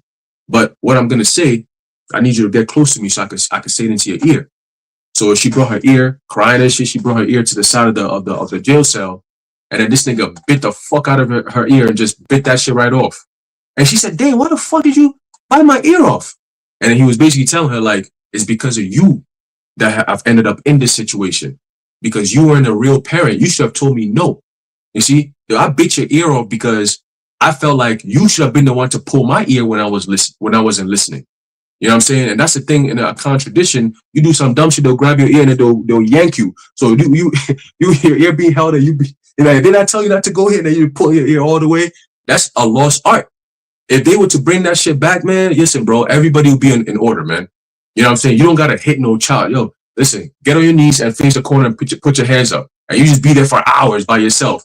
Everybody left and you just in the corner by yourself. People playing and you can't turn around to see, oh, what's going on? You're just in that corner. Your head is in the corner by yourself. That's timeout.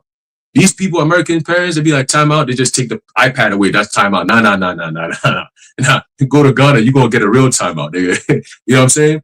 But that's all part of the discipline. And then when you grow up, you're so on point. You're not really phased. Everywhere you go, people are like, damn, like, you different. Yo, you different. Yeah, you don't know what I've been through, nigga. That's how I became this way, you know? But that's all what? To glorify Yahweh Ba'ashem Yahweh Shai, because you stick to a strict code of conduct. You see what I'm saying? So that's why when we come into this truth and you see people moving like that, disrespecting the apostles, disrespecting brothers, elders, bishops, you just be like, these niggas have no real upbringing, bro. They never did. And I don't think they ever going to have the opportunity to do so. Only the Lord is going to have to check them. All right? Because once you start disrespecting like that, it's like, all right, you're not cut or fit to be here. You can't be in the military. If you got a loose mouth or you want to always talk back and be rebellious, you can't be in no military, bro. You can't follow no orders. You're going to get other people killed. You see what I'm saying? So your ass got to be out of there, man. You know? But yeah, that video, that Paul Harvey video is a perfect description of America. And that's why America is going to be destroyed. That's a cancer. All right? If you let a place like this go about, that's a cancer. All the people over there, you leave it. He said 10 years, all them schools going to turn into prisons. Imagine 50 years. Imagine that. The whole entire country is going to be a prison. All right? So, yeah, man, that's why America is going to be destroyed. It has to be destroyed in order for us to bring peace upon the face of the earth again. And this man got to go. All right? That brother's got it. Yeah, a quick point. Then let the Zaquan get some words. Going rapid fire up in here. But when you mentioned about what our pop said, right? That once you gain knowledge, nobody can take it away from you. Like even if they cut your head in half, they can't reach in there and grab your knowledge and take it out, unless maybe they start implanting you with C hips. But what I thought about was that's why Esau, knowing that the next best thing to do is damage control. You already know it. So what can he do? He can't make you unknow it. But what he can make you do is not believe it or not act upon it or devalue what it is that you've learned or know. So it becomes almost as though you don't know it, right? When you learn certain things a long time ago, if you think they're irrelevant, you forget about it, right? Even though you've learned it before, you forget about it. It's not powerful. You don't use it anymore. And Esau has learned that if he can convince you that the dangerous thing that you've learned is actually irrelevant, it doesn't matter. Don't believe in God. He's a myth. Don't do all those things. It's almost the same as wiping your memory of the thing that you learned, because you yourself would reduce the importance of it and you would start to fill that space with whatever rhetoric he is now put into your mind. So even though he couldn't get to you first, he could get to you more effectively than whoever did get to you first. But yeah, that's all I wanted to say on that. Say shalom, shalom. How about you, my thumb? Just something I wanted to touch on as Ron was speaking. This precept came to my mind because um, what we ever received from the Lord, right, via the Holy Spirit, is instructions on how to live, right, and this instruction is going to allow us, through the Spirit, right, to be able to maneuver throughout these last days, right, throughout the time of the hour of temptation, right, throughout, when there's a scarcity of food, right, when there's a scarcity of information, right, and people are all, disarray because they're not understanding, what time it is and what is going on. It's the fact that we chose, to follow the ways of Yahweh Bashim or rather the Lord, gave us this opportunity, to follow his ways, because it ultimately leads to life, and a lot of people right now, they don't view that as such, but the Lord is creating, and I always say this, the Lord is creating the scenario on the earth to where he is going to make it known how following him is, of utmost importance. Right now, people don't look at it like that, but everything that is shifting and everything that is happening on the earth is the Lord actually setting up the domino effects, or the chess pieces, however you want to, analogy you want to use, to show that following him is the path of life. So this is the book of Proverbs, chapter 8, verse 10, and this is Solomon speaking in the spirit of wisdom, right? So it says, let me start at 4. It says, "Oh, unto you, O man, I call, and my voice is to the sons of men. O ye simple, understand wisdom, and ye fools, be ye of an understanding heart." And we all, at one point, right, were fools because we were without this knowledge. Okay, we were out the knowledge and wisdom of Yahweh Bashem Shai. So, and we thought, I know I did. I thought what I did, what I used to believe in was actually the path to salvation. And then when you come into this truth, that's why the scripture speaks about you have to become like a newborn babe, right? And with that, comes humility, right? Comes learning from your spiritual fathers, right? Which the brother was speaking about, those men that came before us, as the scripture says, that we've entered into their labors. See, so you have to humble yourself to be able to be taught, because this knowledge doesn't come, from you just waking up in the morning, you just got this knowledge. It comes from the heavens, but the Lord puts it on certain men. You see, so verse 6, it says, "Here, for I will speak of excellent things, and the opening of my lips shall be right things. For my mouth shall speak truth, and wickedness is an abomination to my lips. All the words of my mouth are righteous. There is nothing forward or perverse in them." Right. And once again, the wisdom really, is the embodiment, or should I say the scriptures is the embodiment of wisdom. That's why Yahweh Shai said that he comes, in a volume of the book. All right. Everything that, we need when it pertains to salvation, right? And even life lessons, right? Even spiritual life lessons, inside joke. Yeah, it comes from the scriptures, right? It comes from the scriptures, and that comes via the name of Yahweh Ba'ashem Yahweh Shai. You see, it says they are, where was that? Verse 9. They are all plain to him that understandeth, and right to him that find knowledge. Receive my receive my instruction, and not silver, and knowledge rather than choice gold. All right, because as Yahweh Shai said, you can't serve two masters, right? You're not going to be able to, put on the mind of Yahweh Shai, and then also, chase after the things of this world, right? Which are surrounded by money. All right, but when you come to this knowledge and truth, and as the scripture says that at first it starts with you, it deals with you in perverse or crooked ways, but eventually when you stay at it, right, and you go through the various different obstacles and trials to show yourself serious and diligent, then you start the ways become plain unto you. I think that's in the book of Sirach, where it says, as his ways are plain unto the holy, right, they are a stumbling block unto the unwise, or unto the wicked. See, and a lot of people see what we see as plain and holy and right. They see the same thing, but they look at it as being a stumbling block because it gets in the way of what they desire, what they want, which all, like we was talking last night, all pertains to the flesh. Okay, but going into what brothers were speaking about the up and coming, various different things that Esau got, coming down the pipeline. All of that is going to really attack your understanding of what time it is, right? And a lot of people, they're not seeing how all of this is lined up to what the scripture says, right? All these things that are happening, how it plays out via prophecy, right? And that is why, as it says in Isaiah the 13th, the 30th, was that 30th chapter, 31st chapter, that they're going to go down to Egypt for help, right? Because Egypt is creating via Esau Edom, he is creating, a situation, right? A problem, and then coming with a solution that seems right, knowledgeable, or seems wise, but at the end of it, as it says in Proverbs 14, the end of it is death. Okay, the end of it is death. But when you follow the path of wisdom, the end of it is life. Okay, and the beginning of knowledge, I think there's another one.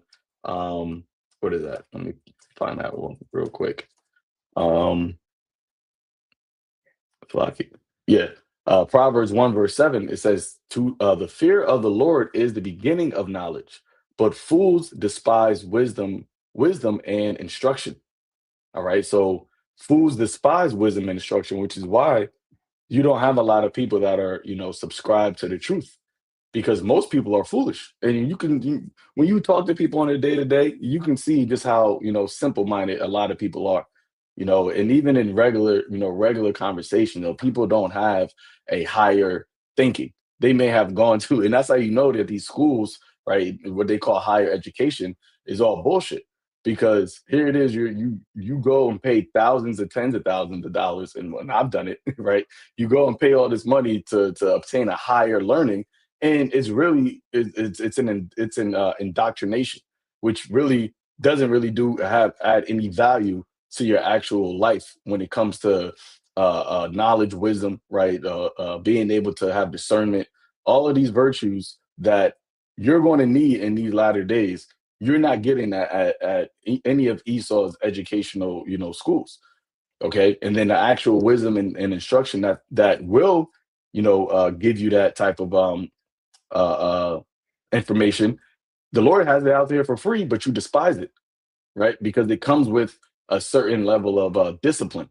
And that's what people really despise, right? They despise the discipline that it takes in order to obtain wisdom, in order to obtain, knowledge and instruction from the Lord. Okay, but once again, the Wadi Bashim Shai, that he saw fit for us to receive it, man. And that's something that we can never take for granted. But you got it.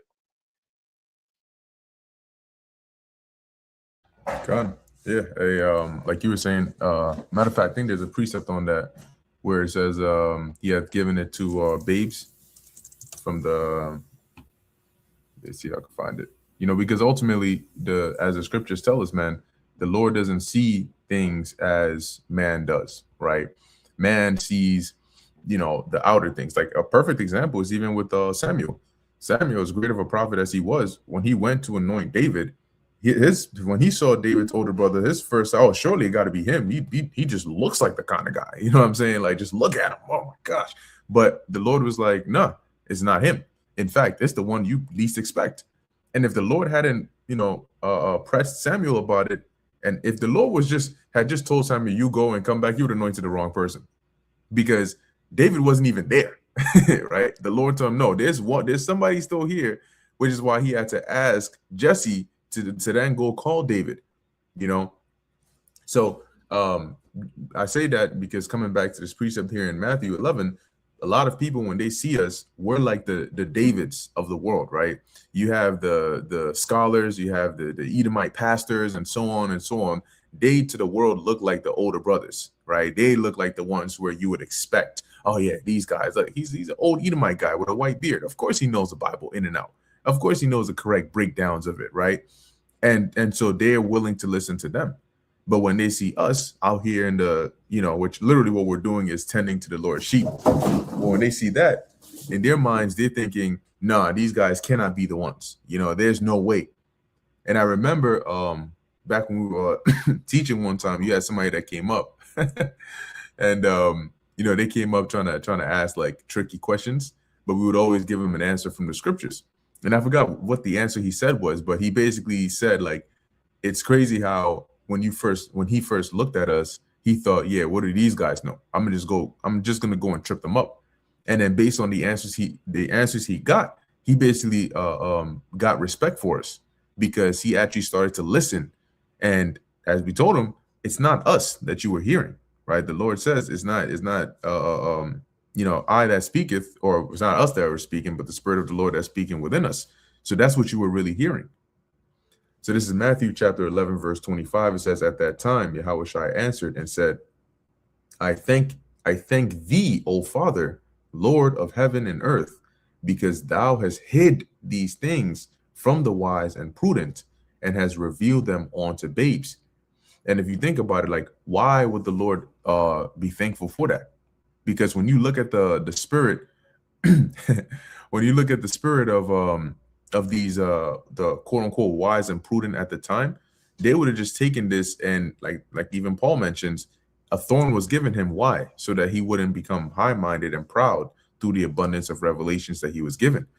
These people over here, just having the position of deciphering and breaking down the law, were already up on cloud 10.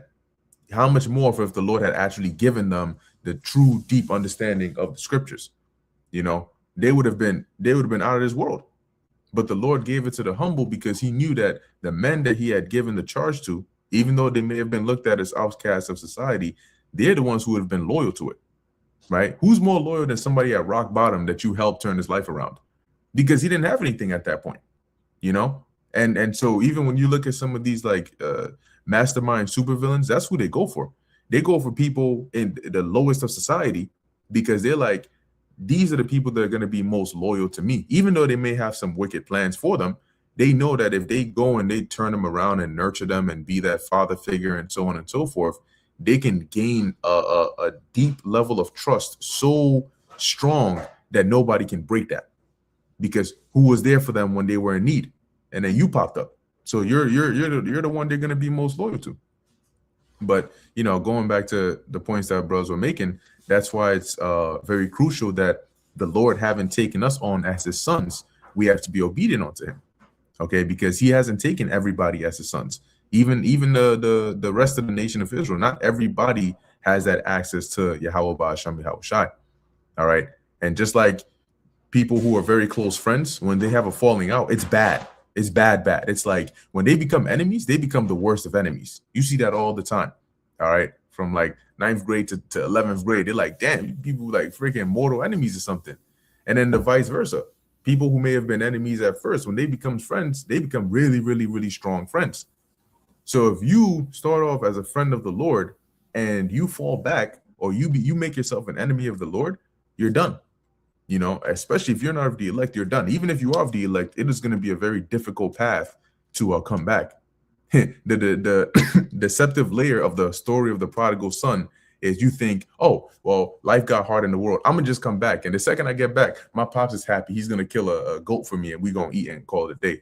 No, no, no, no. The way the Lord, the story of that is to show you that there are some who will go astray, but the Lord will still bring them back. How you come back ain't gonna be, oh yeah, just come back. I have a feast for you. No, no, no, no, no, no. The Most High is going to try you. You're still gonna be punished, right? Look at David. David went off, but the Lord had mercy on him, but he was punished. His life was hard. You know, when you read in the Psalms, talking about how he what was it? His food was mingled with tears. Okay. His bread was mingled with tears. So he had it hard, man. You know, going through all that. Imagine the shit that his own son did to him. You know, that's something that if an enemy did to you would be disgraceful. How much more your own son? So don't think that, oh, I can go astray, and if I'm of the elect, it's gonna be okay. Yeah, it might be okay, because you might end up, you know, going through a very hard and difficult path to come back. The okay part is that the Lord will give you a way back, but it may be filled with thorns, scorpions, you know, to really prove, because you got to do more now, right? You got to catch up now. You got to do the extra. You got to take the painful shortcut if you want to catch up to the rest. And with the times that we're coming into now, you don't want to jeopardize that. All right. You want to go through Jacob's trouble, you know, knowing that, you know what, Lord, this is hard, but I got you with me. So I'm not stressed. But if you're going into Jacob's trouble shaky, you trust me, you're gonna have a hard and difficult time. When you get fired from your job, you're gonna be sitting there like, Lord, like, you have no obligation to do anything for me at this point. And I'm afraid. You know what I'm saying? I'm cooked. Like, I don't know what I'm gonna do. But if you've been loyal and faithful to the Lord, you're excited when they bring out Genesix, when they bring out the 6G, when they bring out the implantables. You know why? Because you're looking forward to miracles. You're like, Lord, the crazier the situation, the more excited I am, because you have to actually do something. If I'm at a dead end and there's enemies behind me, I know the Lord gonna have to do something. And it's not gonna be ordinary. It's gonna be extraordinary. So as the elder Yahshua once mentioned, faith provokes miracles. But you got to be put in a position to show forth that faith so that the Lord can then, you know, perform his miracle. You brothers got it. I have a precept here. The book of 1 Corinthians chapter 5, beginning with verse 1. It is reported commonly that there is fornication among you, and such fornication as is not so much as named among the Gentiles, that one should have his father's wife. And ye are puffed up, going to how, you know, knowledge makes a man puffed up. And it says, ye are puffed up and have not rather mourned, that he that have done this deed might be taken away from you. For I verily, as absent in the body, but present in the spirit, have judged already, as though I was present, concerning him that hath done this deed, in the name of our Lord Yahushua Mashiach, when ye are gathered together in my spirit, with the power of our Lord Yahushua Mashiach, to deliver and one unto Satan for the destruction of the flesh, that the spirit may be saved in the day of the Lord Yahushua Mashiach. So, you know, adding on to Bakwa, your point, how if you know, stray off, the Lord ain't just going to be, oh, let me go. He's not going to simp after you, pretty much. And he's just not going to wait for you to come in here with no barriers, no trial, no nothing, just for you to come in there and do the same shit all over again. He's going to try you. And here it says, what? To deliver you unto Satan. He takes that hedge around you. And, yo, I keep saying this, man. All you got to do is read the book of Job and find out what Satan can do to your ass. Okay? So the Most High will put you through, if he throws you out there and he wants to teach you a lesson, he thrusts you into Satan. Satan will put some heavy hell in your ass. Some things that you don't want to, don't risk that, man. You don't want to go through that. Just stay on the path and be humble, because, you know, like the Bukhari is saying, that the knowledge of the Lord, it puffs up, right? The people in the world who are not given this knowledge were so high up, so puffed up, that the Lord said, now, if I give it to him, there's nothing good going to come from this. He's just going to take it and he's probably not even going to give it to people how he's supposed to give it to people. You know what I'm saying? And it shows you that in this movie, I think Captain America, where he was trying to get the, where Red Skull was one of the super serum, And then the scientist that created it, he said, nah, because this guy has known strength all his life. You give him more strength, he ain't going to appreciate the strength. He's going to oppress people. But a weak man who understands the value of strength, that's the one. That was Steve Rogers. He gave it to him, and bam, that was the best decision he ever made. And so that's the kind of mindset that the Lord is looking for. See, it's all about, it all stems from inward.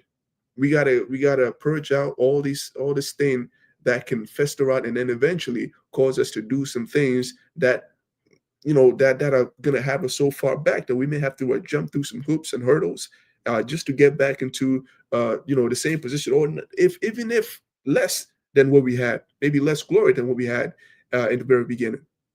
So pretty much it. That's just the add-on that I wanted to bring out on that.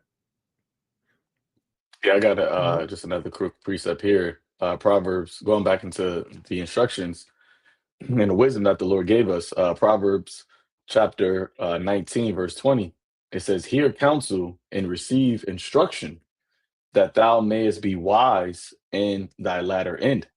Okay, so once again, because everybody sees, right, that a time of some type of trouble is coming, right? Some people don't really understand the magnitude of it, but you have a lot of people that talk about, oh, it feels like the end times, or it feels like the world is in the X, Y, and Z. But what wisdom, all right, do you have to navigate through this time, all right, and or what is your projection of how you're going to make it through that? Right. And a lot of people, they don't even think about that. Right. They try to think about it not getting to that point. But they're like on a path or on a road, and they see that the road is on a cliff, and they're just like, I'm just not gonna think about it. It's like you're still driving towards that, you know. So instead of just trying to be oblivious, and that's why we read before, it says that fools despise wisdom. You truly see how foolish people are, because they see what's happening, but yet they don't want, what is that cognitive dissonance. They don't want to accept the reality of the situation. They don't want to accept what the situation is. This place is over. This devil's coming down with wrath, right? Your liberties is being taken from you, right? I put it in a group chat that you have ICE, that they're giving more new technologies worth hundreds of millions of dollars to surveillance, right? I think it says new surveillance tools, and they're using it first on quote unquote illegals, but it's being implemented in a way that this is going to become the normal way of doing investigations, right? A normal way of targeting who they call criminals or people of interest. You see, so they have they're reshaping or reimagining society, right, and using these surveillance tools, same ones you see in these dystopian movies, right? Like Minority Report, right? What was another one? The Black Mirrors episodes. All of that is becoming your reality. Okay. And as it says here, running this back, hear counsel and receive instruction. The Lord isn't like, yo, you know what? I'm gonna have y'all go through this blind. Y'all just gonna have to figure it out. No, the Lord has sent the word out from old, right? And then sent the prophets to make it plain amongst the tables. So we've been giving you the warning. And then on top of that, the way that the Lord tells you, right, to navigate isn't like he's saying, okay, well, you got a doomsday prep for 30 years. You got to get a pantry underground. You don't got to, all he says is believe and trust on me, right? I said that in a video yesterday. The easiest thing to do is what the people find the hardest to do, which is just to have the faith in the Lord, right? They want to do everything else except just have faith in the Lord. All right. But as it says, that thou mayest be wise in thy latter end. Okay. So the instruction and the counsel, okay, which what we're doing while we do these videos, this is like a counsel, right? This counsel that we're given through, well, the Lord is given, right? We're just the instruments, we're just the vessels. It's to make you wise in the latter end, so that you will be able to endure, the times that we're talking about. Because Esau, right, the devil, he's not going to stop with what he's doing. Matter of fact, he's only just going to speed it up, and that's clearly evident by way of all of these executive orders that he's signing, all these things that he's doing. He's showing you that he's only just speeding this up even faster and faster. All these billions of dollars that he's technocrats pouring into AI and mixing private public partnership, all of those things, right? Brothers mentioned yesterday the White House mentioning the CHIP, right, in their website. So, what do you think all this is leading up into? But then again, you got people that don't even know that. You got people that still, and they won't even know that. I remember we were talking about it before. You probably still got people that don't know that America bombed Iran, and it's just like, yo, how oblivious can you really be to life? But hey, a lot of people are blinded, right? That's why the Lord said that, right? The elect have received it, and the rest are blinded. But y'all got it. I got No, go. I got a precept when you said faith provokes miracles.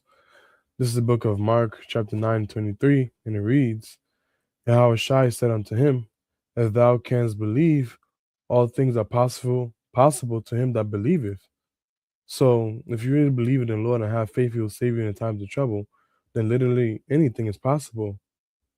And the Lord could save you in ways you can't even think of. You may think of ways the Lord can save you, but like when the Lord actually takes action to get you out of trouble, you'd be like, oh shit, I didn't even know this was possible. Like in the time of Moses, when he told Moses to split the Gulf of Suez, like no one ever thought that was even a solution. Just throw your rod in the sea and the Lord would split it. No. Until the Lord commanded it to happen, that's when it was possible. And that's exactly why our thoughts and ways are not like his. And then earlier you talked about FOMO and people fearing death. But like when I think about it, why should death be everything we all have to fear?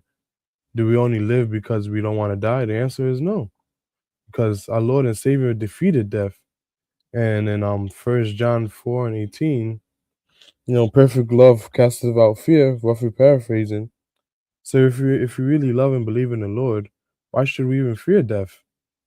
The only one we should fear, is the one that can kill both body and soul, which is the Lord, Yahweh Shem Yahweh Shai. So with all the shit they're bringing to bring us into a time like never before, as brothers are saying, all you got to do is trust in the Lord and have faith. It's simple, yeah, but it's not an easy thing to do if you aren't taking the necessary steps to prepare now. Studying, taking time to know the Lord, to know how he moves, to doing his work, That's about it. Yo, I like how you said no one even thought that was a solution. And a lot of times when people think they know better than the Lord, when you tell them the things that are unfolding, or you tell them about the salvation of Yahweh Shai, they ask, well, why would he set things up this way, this, that, and they want to talk shit, right? And it's just, you blew my mind with that statement, because this is the greatest story that's ever being told, but people don't see it as such. You know what I'm saying? And the Lord is raising a nation, a righteous nation, he's perfecting a nation that rule the entire universe. And this is how he's doing it. So all these people that are talking shit, if you ask them, well, then how would you do it? They can't answer you. They'll come up with all kinds of, well, I would do, but then you always find holes in their logic. It doesn't make any fucking sense. But here it is, the Lord has a solution, and it's just like, I would never thought that was a solution. I would never thought you'd have to send Yahweh Shai to come in. Like, oh, what? This is kind of crazy. But hey, that's the wisdom. Sometimes someone can be so wise that you think they're mysterious. You can't even make sense of it. Like you watch those movies of Eastern movies, the kung fu movies, and then the grandmaster be saying some shit, and what the fuck you talking about? It don't make any sense. And then if come to find out later on, that statement was the reason he was able to do a quadruple backflip and do all this crazy stuff. So yeah, I like that statement. Yeah, like they'll say, to live you must die, and to learn you must become foolish. I mean, but it's true, right? It's true, but at the same time, Yeah, God. Hey, Yahweh Shai did that, right? He said in John the 6th chapter, you gotta eat his flesh and drink his blood. And they say, oh, this is the hardest saying, man. Like, what are you talking about? But hey, if you're not spiritual, what they thought that he was talking about really cannibalism. And you had a lot of people that was following him, right? But when he said that, they stopped following him. And that's because of what reason? Because they weren't spiritual. Like if you've been with him, a disciple with him this whole time, and then I was like, you just thought he just flipped out and was like, yo, you gotta eat me. Like you're like, well, like, come on. But you had the disciples, they didn't really understand it either, but they weren't going to leave because it was like, well, you know what? We can't really understand what he's talking about right now, but we know that you have the words to eternal life. So we just gonna rock with you. And that's at the end of the day, that's the foundation of it. The foundation of it is, do you believe that Yahweh will send Yahweh Shai back to redeem you from death? That's it. Do you believe that Yahweh Shai raised from the dead and through him you have eternal life? Because that's what this is all coming down to. Because everything that we're seeing what Esau is doing, he's setting up right life or death. He's presenting you life or death. And his view of life is you gotta take the chip. You gotta lay in the bed chambers with him. Let him grape you with his charagma, right? And a lot of people are going to view that as life, but that's really death. So the only other option is to actually take death.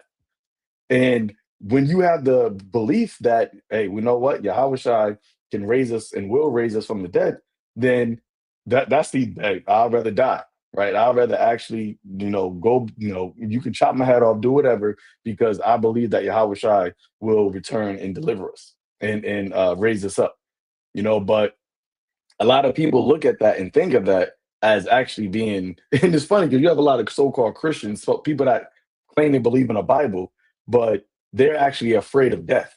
And it's just like, how can you be afraid of death if you believe in the scriptures, if you believe in the story, right, of Yahweh Shai? The whole purpose of his story was so that you won't fear death. Matter of fact, let me get the scripture real quick. Hebrews, the second chapter, verse where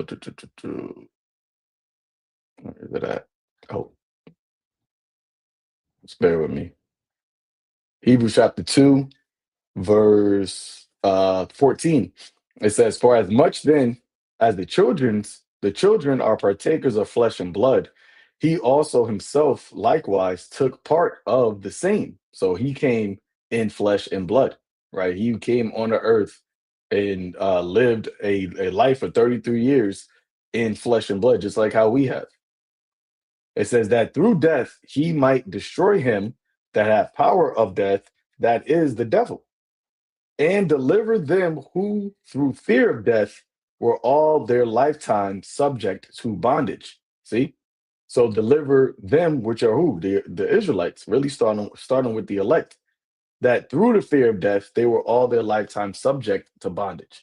And that's what Esau is setting up now during slavery, right? A lot of reasons you had people, didn't want to revolt is because they was afraid to die, right? And the ones that you hear about revolting, like Nat Turner, right? He gets immortalized because he actually tried to escape. He tried to free his people, which it wasn't really the time for that, but he wasn't afraid of dying, right? And that's what gave him the courage to do what he did, right? And there's plenty countless of others who chose to fight back or chose to try to break out of the bondage that they were in, right, knowing that it was going to potentially cost them their lives if they got caught, but they tried to do so. Well, that was them doing it on their own merit and through their own power, right? What we're doing now is fighting back, but not physically, right? Because the weapons of our warfare are not carnal, right? And the reason why we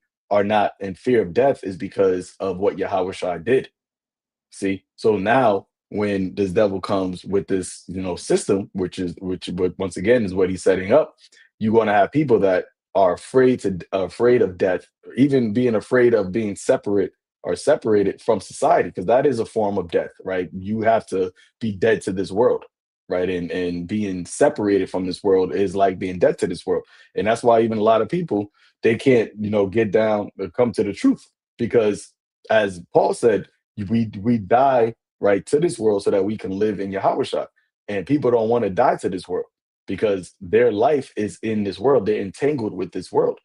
You know, so they're subject to the bondage that is in this world, which is what Esau is using. You know, the money, right? Your comfortabilities, all these things are really bondages that people are subject to.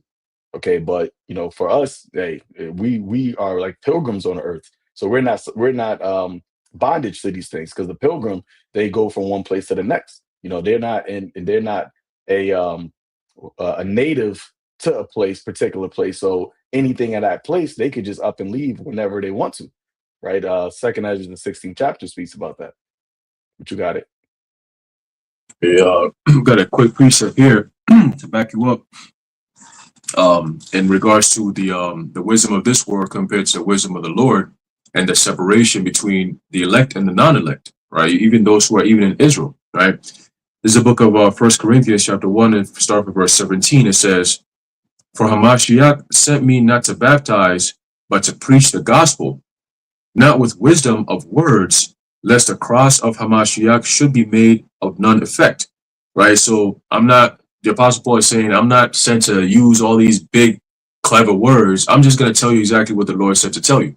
Right? And however you feel about it, that's up to you. But the elect are going to know, they're going to be convicted in their spirit once they hear those words, just like all of us. Right? I remember when we first came into the truth, we used to watch brothers. And the thing that really got to me was, I'm like, yo, we're listening to all these words these men are saying. And I said, yo, this is true. Look, everything they're saying is on point, like 100%. How are people just walking past and not even stopping to even like ask questions? Like, I'm sitting behind the screen looking at my phone, twitching. Like, yo, they not going to stop to ask no questions? Yo, the men are just out there by themselves, just talking, and nobody's going to say anything. So this is passing like they're not even there. You know what I'm saying? That's what prompted us. Like, we have to go there physically so we could have the questions for them, because nobody's asking them questions. Like, bro, like, how do you know all this stuff? Like, how do you know all this stuff that's going on? Like, you on point with this. Where'd you get all this knowledge? You know? So to us, it was knowledge from somewhere else that's not from here. You know what I'm saying? We study, we go into philosophy, books, all kinds of stuff, but we never got that understanding until we saw the men of the Lord. I remember watching brothers like, yo, how are people not stopping to ask him no questions, bro? We got to go over there, right? So verse 18, 1 Corinthians 1 and 18 says, "For the preaching of the cross is to them that perish foolishness." Right? That's why everything we say to them sounds like everything opposite of what we say. Right? We telling them exactly what's going to happen. The Lord is going to come deliver his elect from the destruction that's coming. These niggas find a way to say, well, what about the white people? Why y'all preaching hate about white people? And it has nothing to do with white people, though. It's just about the children of Israel, so with the elect who are going to be delivered by the Lord when he comes back. Oh, but how come the white man? Why y'all saying this? Fuck the white man. He's not he's not a part of this. We're telling you what the Lord is going to do. It's not about these other nations. Don't you understand? Don't you hear what we're saying? Like, don't you get it? The salvation that's coming is only for the elect of the nation of Israel. Not even your dumbass 2/3 ass is going to make it. So worry about you, not the white man. You see, but to them, it's like, oh my God, you guys are preaching hate. Like, they just get flustered by it, you know? But for the elect, it's very simple. It's sound, very sound, right? Your whole mindset is, hey, I'm trying to seek my salvation with fear and trembling. When the Lord come back, I hope I make it on the ship. These niggas are worried about the so-called white man. He's not even part of the conversation, bro. Right? So it says what? It says, for the preaching of the cross is to them that perish foolishness. To them that perish, meaning those who go and die. But unto us which are saved, it is the power of the Most High. Okay, that's all we see. Like, yeah, that the Spirit is dealing with that man. Oh, what he just said right there, that's a spirit. Because damn, I didn't even think about that. You know what I'm saying? To make that connection, to bring this out, to do this, to say that, that's a spirit, right? And it's the Lord that's speaking through these men. It says, verse 19, "For it is written, I will destroy the wisdom of the wise and will bring to nothing the understanding of the prudent." Right? So all the people who have all this high level intelligence, right? So-called biblical scholars and all these different people, they get confounded by the Hebrew Israelites. They get confounded by the prophets. They get confounded by the men who speak the truth, because it's something they've never heard before. Yeah, they read the scriptures front and back, but the understanding of it, like, they're like, yo, time out, damn, that actually makes sense. Like, they can't tie it all in. You know what I'm saying? Because the Spirit is not leading them to tie it all in. They can never connect the dots, because their understanding is from a flawed perspective. You know what I'm saying? These scholars, these biblical scholars, are reading the scriptures from a perspective of the Jays being God's chosen people. So right off the bat, your whole concept is flawed. It's not until you actually go reverberate back to the actual basics. Like, oh, okay. This isn't about God saving everyone on the planet. No, This is about a chosen line, a specific family that the Lord has made a covenant with. Okay, the line of Abraham, Isaac, and Jacob that the Lord says He's going to deliver, known as the house of David. So once you start looking at it like this, like, oh shit, so there is a concept of just a family that the Lord is dealing with. For some people, it's hard for them to fathom. It's like, so all these people on the earth, you mean to tell me God is He just chose just a few people? Nigga, the family that He started with was just a few people. You don't think there was everybody else on the earth too at that time? When the Lord chose Abraham, you think Abraham was the only person in his family? No, he had brothers. All right, but the Lord chose him specifically. When the Lord chose Isaac, did Isaac not have his brother known as Ishmael? Right? When Jacob and Esau were born, did not the Lord just choose Jacob and he said, I hate Esau? Right? So there's always going to be some form of selection and somebody who's going to be left out. All right? The Lord is not choosing everyone. That's never been the theme of the scriptures. All right? It's always been dealing with the nation of Israel, but this time He says, nah, F that. We're dealing only with the elect, the ones who've been chosen from the foundation, like the beginning stages. Them, the Lord says He called us His cluster, right? That's like a whole nother level of like separation right there. You see what I'm saying?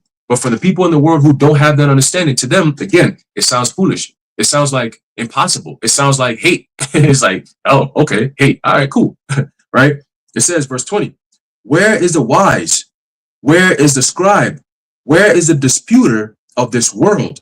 Hath not the Most High made foolish the wisdom of this world? Right? So the Most High looks down at the wisdom of this place, right? Because when you look at the wisdom of this place, it's nothing but science and technology, which is all bullshit. Okay? When you look at all these people that are held in high regard, they're all into some type of left-handed shit. All right? That has nothing to do with right-handed understanding of the scriptures. It's all left-handed energy to combat the right hand. All right? All this stuff that they do and all this intelligence that they got, it's not because they want to go teach the truth. It's to control, right? So all this knowledge, all this, oh, I got a doctorate and a PhD in this, and I went to theological cemetery, whatever the hell. Bro, they all got this information, but they ain't got nothing. They don't have the Spirit of the Lord to back them up, all right, to show them the do's and don'ts, the left and the right, the understanding of all this. They don't have it. They don't have that, bro. You know? And then you look at measly old men like us who just, people don't even consider us as nothing, and the Lord is dealing with us. So we don't take that we don't take that lightly. All right, we hold that in high regard. Like, oh shit, Lord, like it's very humbling just to know this knowledge that we have. That's humbling. Number one. Number two, to keep the company that we keep, the brothers that we teach with, that's mad humbling, man. You'd be like, that's a man of the Lord. Like, I remember watching this man, and now like we could sit down and break bread and talk and crack jokes, and we talk about all kinds of different stuff. And you're like, yeah, it makes sense why we're together, because the kind of vibe we got, I don't have that in the world. You see what I'm saying? We got family members that we go years without talking to, and it's like, shit, I forgot that this nigga is even alive, But for brothers, it's like, it's a very intimate thing. It's like, yo, like I care so much. They care so much. Like we all care about each other so much because we feel the same way about everything we do, right? We think about it. Of course, we're all individuals. We have our own unique spirits, but ultimately when it boils down to it, we all think the same way, which is, we can't wait to get the fuck up out of here and get the kingdom, let the Lord destroy this place and set righteousness back on this earth again. Like that's the bigger picture. You see what I'm saying? To get back in the good graces of the Lord. We are in His good graces now, but it's not until it's manifest. Scripture says, for many are called, but few are chosen. We want to be part of those who are chosen, right? So you got all these clowns that just want to be around brothers or whatever. Bro, no. If you're not in the same like-minded spirit as a man of the Lord, you just going to be around, and then the Lord's going to kick your ass out of it, because it's like, why you here? Why you here? You don't even know why you're here. So why the fuck are you here? All right? That's the mindset. Why are you here? Okay? So it says, verse 21, it says, for after that, in the wisdom of the Most High, the world by wisdom knew not the Most High. It pleased the Most High by the foolishness of preaching to save them that believe. Right? So the knowledge that we're teaching to the world is foolishness, but to the elect is golden. It's what leads to life eternal. Like as the Quran said, the wisdom of this world leads to death. Okay? But the wisdom of Yahushua is life eternal. So once you get into that concept of understanding what the Lord is requiring, it's complete opposite from how the world thinks. Right? That's why you can't mesh those two. You can't try to think how the scriptures require you to think like in today's day and age. It's not going to work. You have to literally wash your brain from the things that you learn in this world.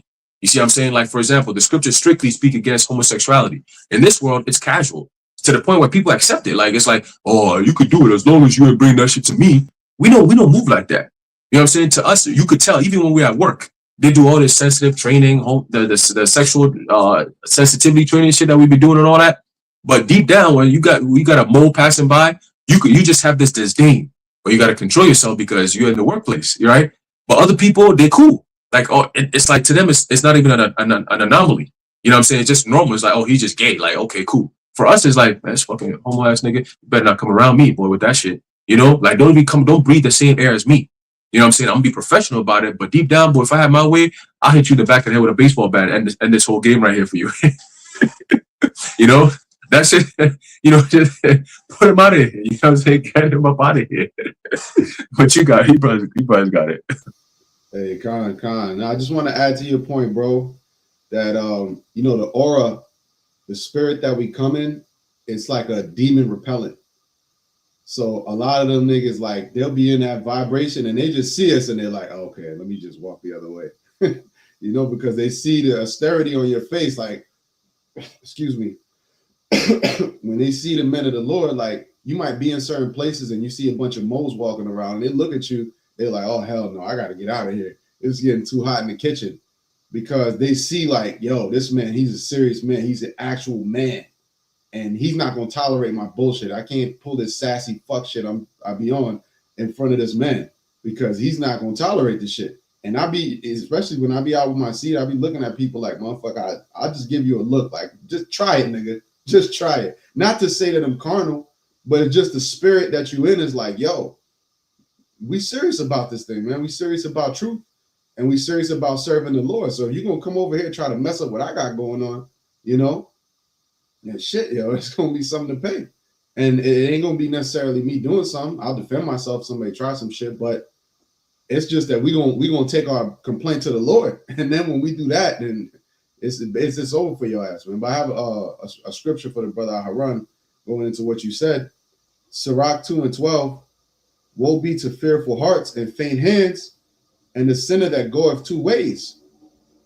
Woe unto him that is faint-hearted, for he believeth not, therefore shall he not be defended. And you have a lot of men coming out with faint-hearted mindsets. And it's being exposed in these last days, man. A lot of men are very faint-hearted. They're not really in this thing, and they're of the world, man.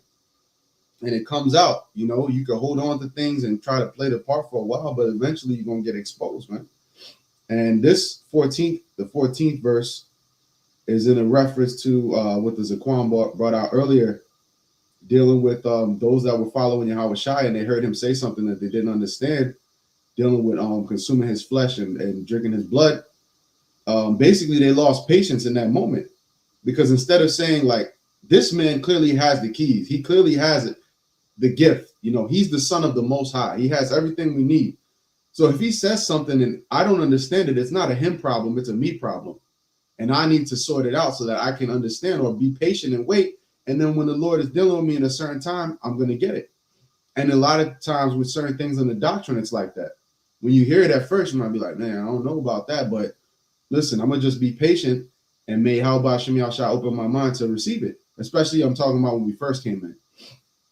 Because over time, you're going to be sharp in this doctrine. All right, but I'm going to read it again. Woe unto you that have lost patience, and what will you do when the Lord shall visit you? You see, so they lost patience in that time, and you see right now the same thing is happening, man. Yeah, exactly. You know, the whole thing about what Apostle Har said about the grape thing, and ultimately he was just breaking down the biblical custom and the law. Okay, and many men, they heard that and they got offended. But you have to understand, we had a worldly Western mindset when we came to this thing, and to an extent now we still are picking away the pieces of that in the way that we understand things. So if you don't understand something and the spirit hasn't come out, the best thing to do is to be patient and to pray for the Lord to open your understanding, because you clearly see that these men have been given the name of the Most High. You learn the name of the Most High through these men. You learn the truth. You learn your identity. You learn where Babylon the Great is. You learn about the end time prophecy. They're breaking down history, giving you help, all this information. And then there's one little thing that you don't get, and you're going to let that be the thing that, I can't, you know, then you lost patience. You're not patient. You know, you don't really truly believe. And a lot of men are like that, man.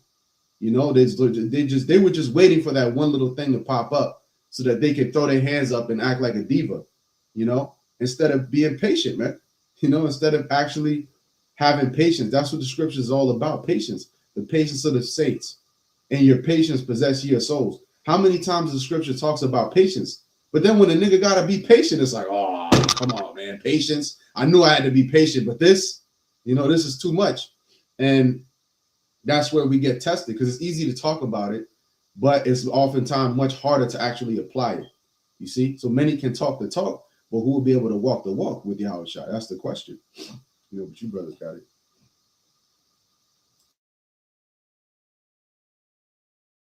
Any brothers got anything? Okay, cool. All right. Hey, I'm gonna just say one last thing real quick, just to close it out. As y'all brothers, you know, everyone who's watching the title, all right, this is 2026 could very well be the year. You know, just to close it out, just to, you know, keep the energy going. You know, we're gonna see the 31st night into the first, how the Lord, you know, plays things out. But, you know, things again is gonna get real interesting very soon. And, you know, like we were saying earlier about the whole economic collapse and how they're gonna tie everything into bringing in the MOTB, right? We've said all these things, but now we're about to live it. So, hey, you know, 2025 seems like a grace period, you know, a year of preparation for 2026. And through the Spirit, it's not going to be, you know, a walk in the park. You know, so, you know, we've been preparing. We've been telling everyone to prepare, all right, through the Spirit and power of Yahweh Shem Shai. And now it seems like it's go time. All right. So, hey, we're going to see how this thing plays out from the first day of January. You're going to see, because the scripture says the devil knoweth that he hath but a short time. All right. So we about to start seeing a lot of things moving. Executive order after executive order after executive order that was passed in 2025 is now about to make sense. All right. And all this 6G stuff that they're doing, all this stuff that they're doing is all to lead to what? The MOTB. So, hey, Kolo Yabashim Shai, man, but things are about to get real crazy. And, you know, buckle up. That's all I'm going to say. But y'all brothers got it. Shalom. Beautiful. So with that, we're going to end it here. Lord willing, that was edifying to the elect. In closing, we want to give all praises, honor, and glory to Yahweh, Bahasham, Yahweh Shai, Bahasham, Recha Kodesh. Until next time, Shalom.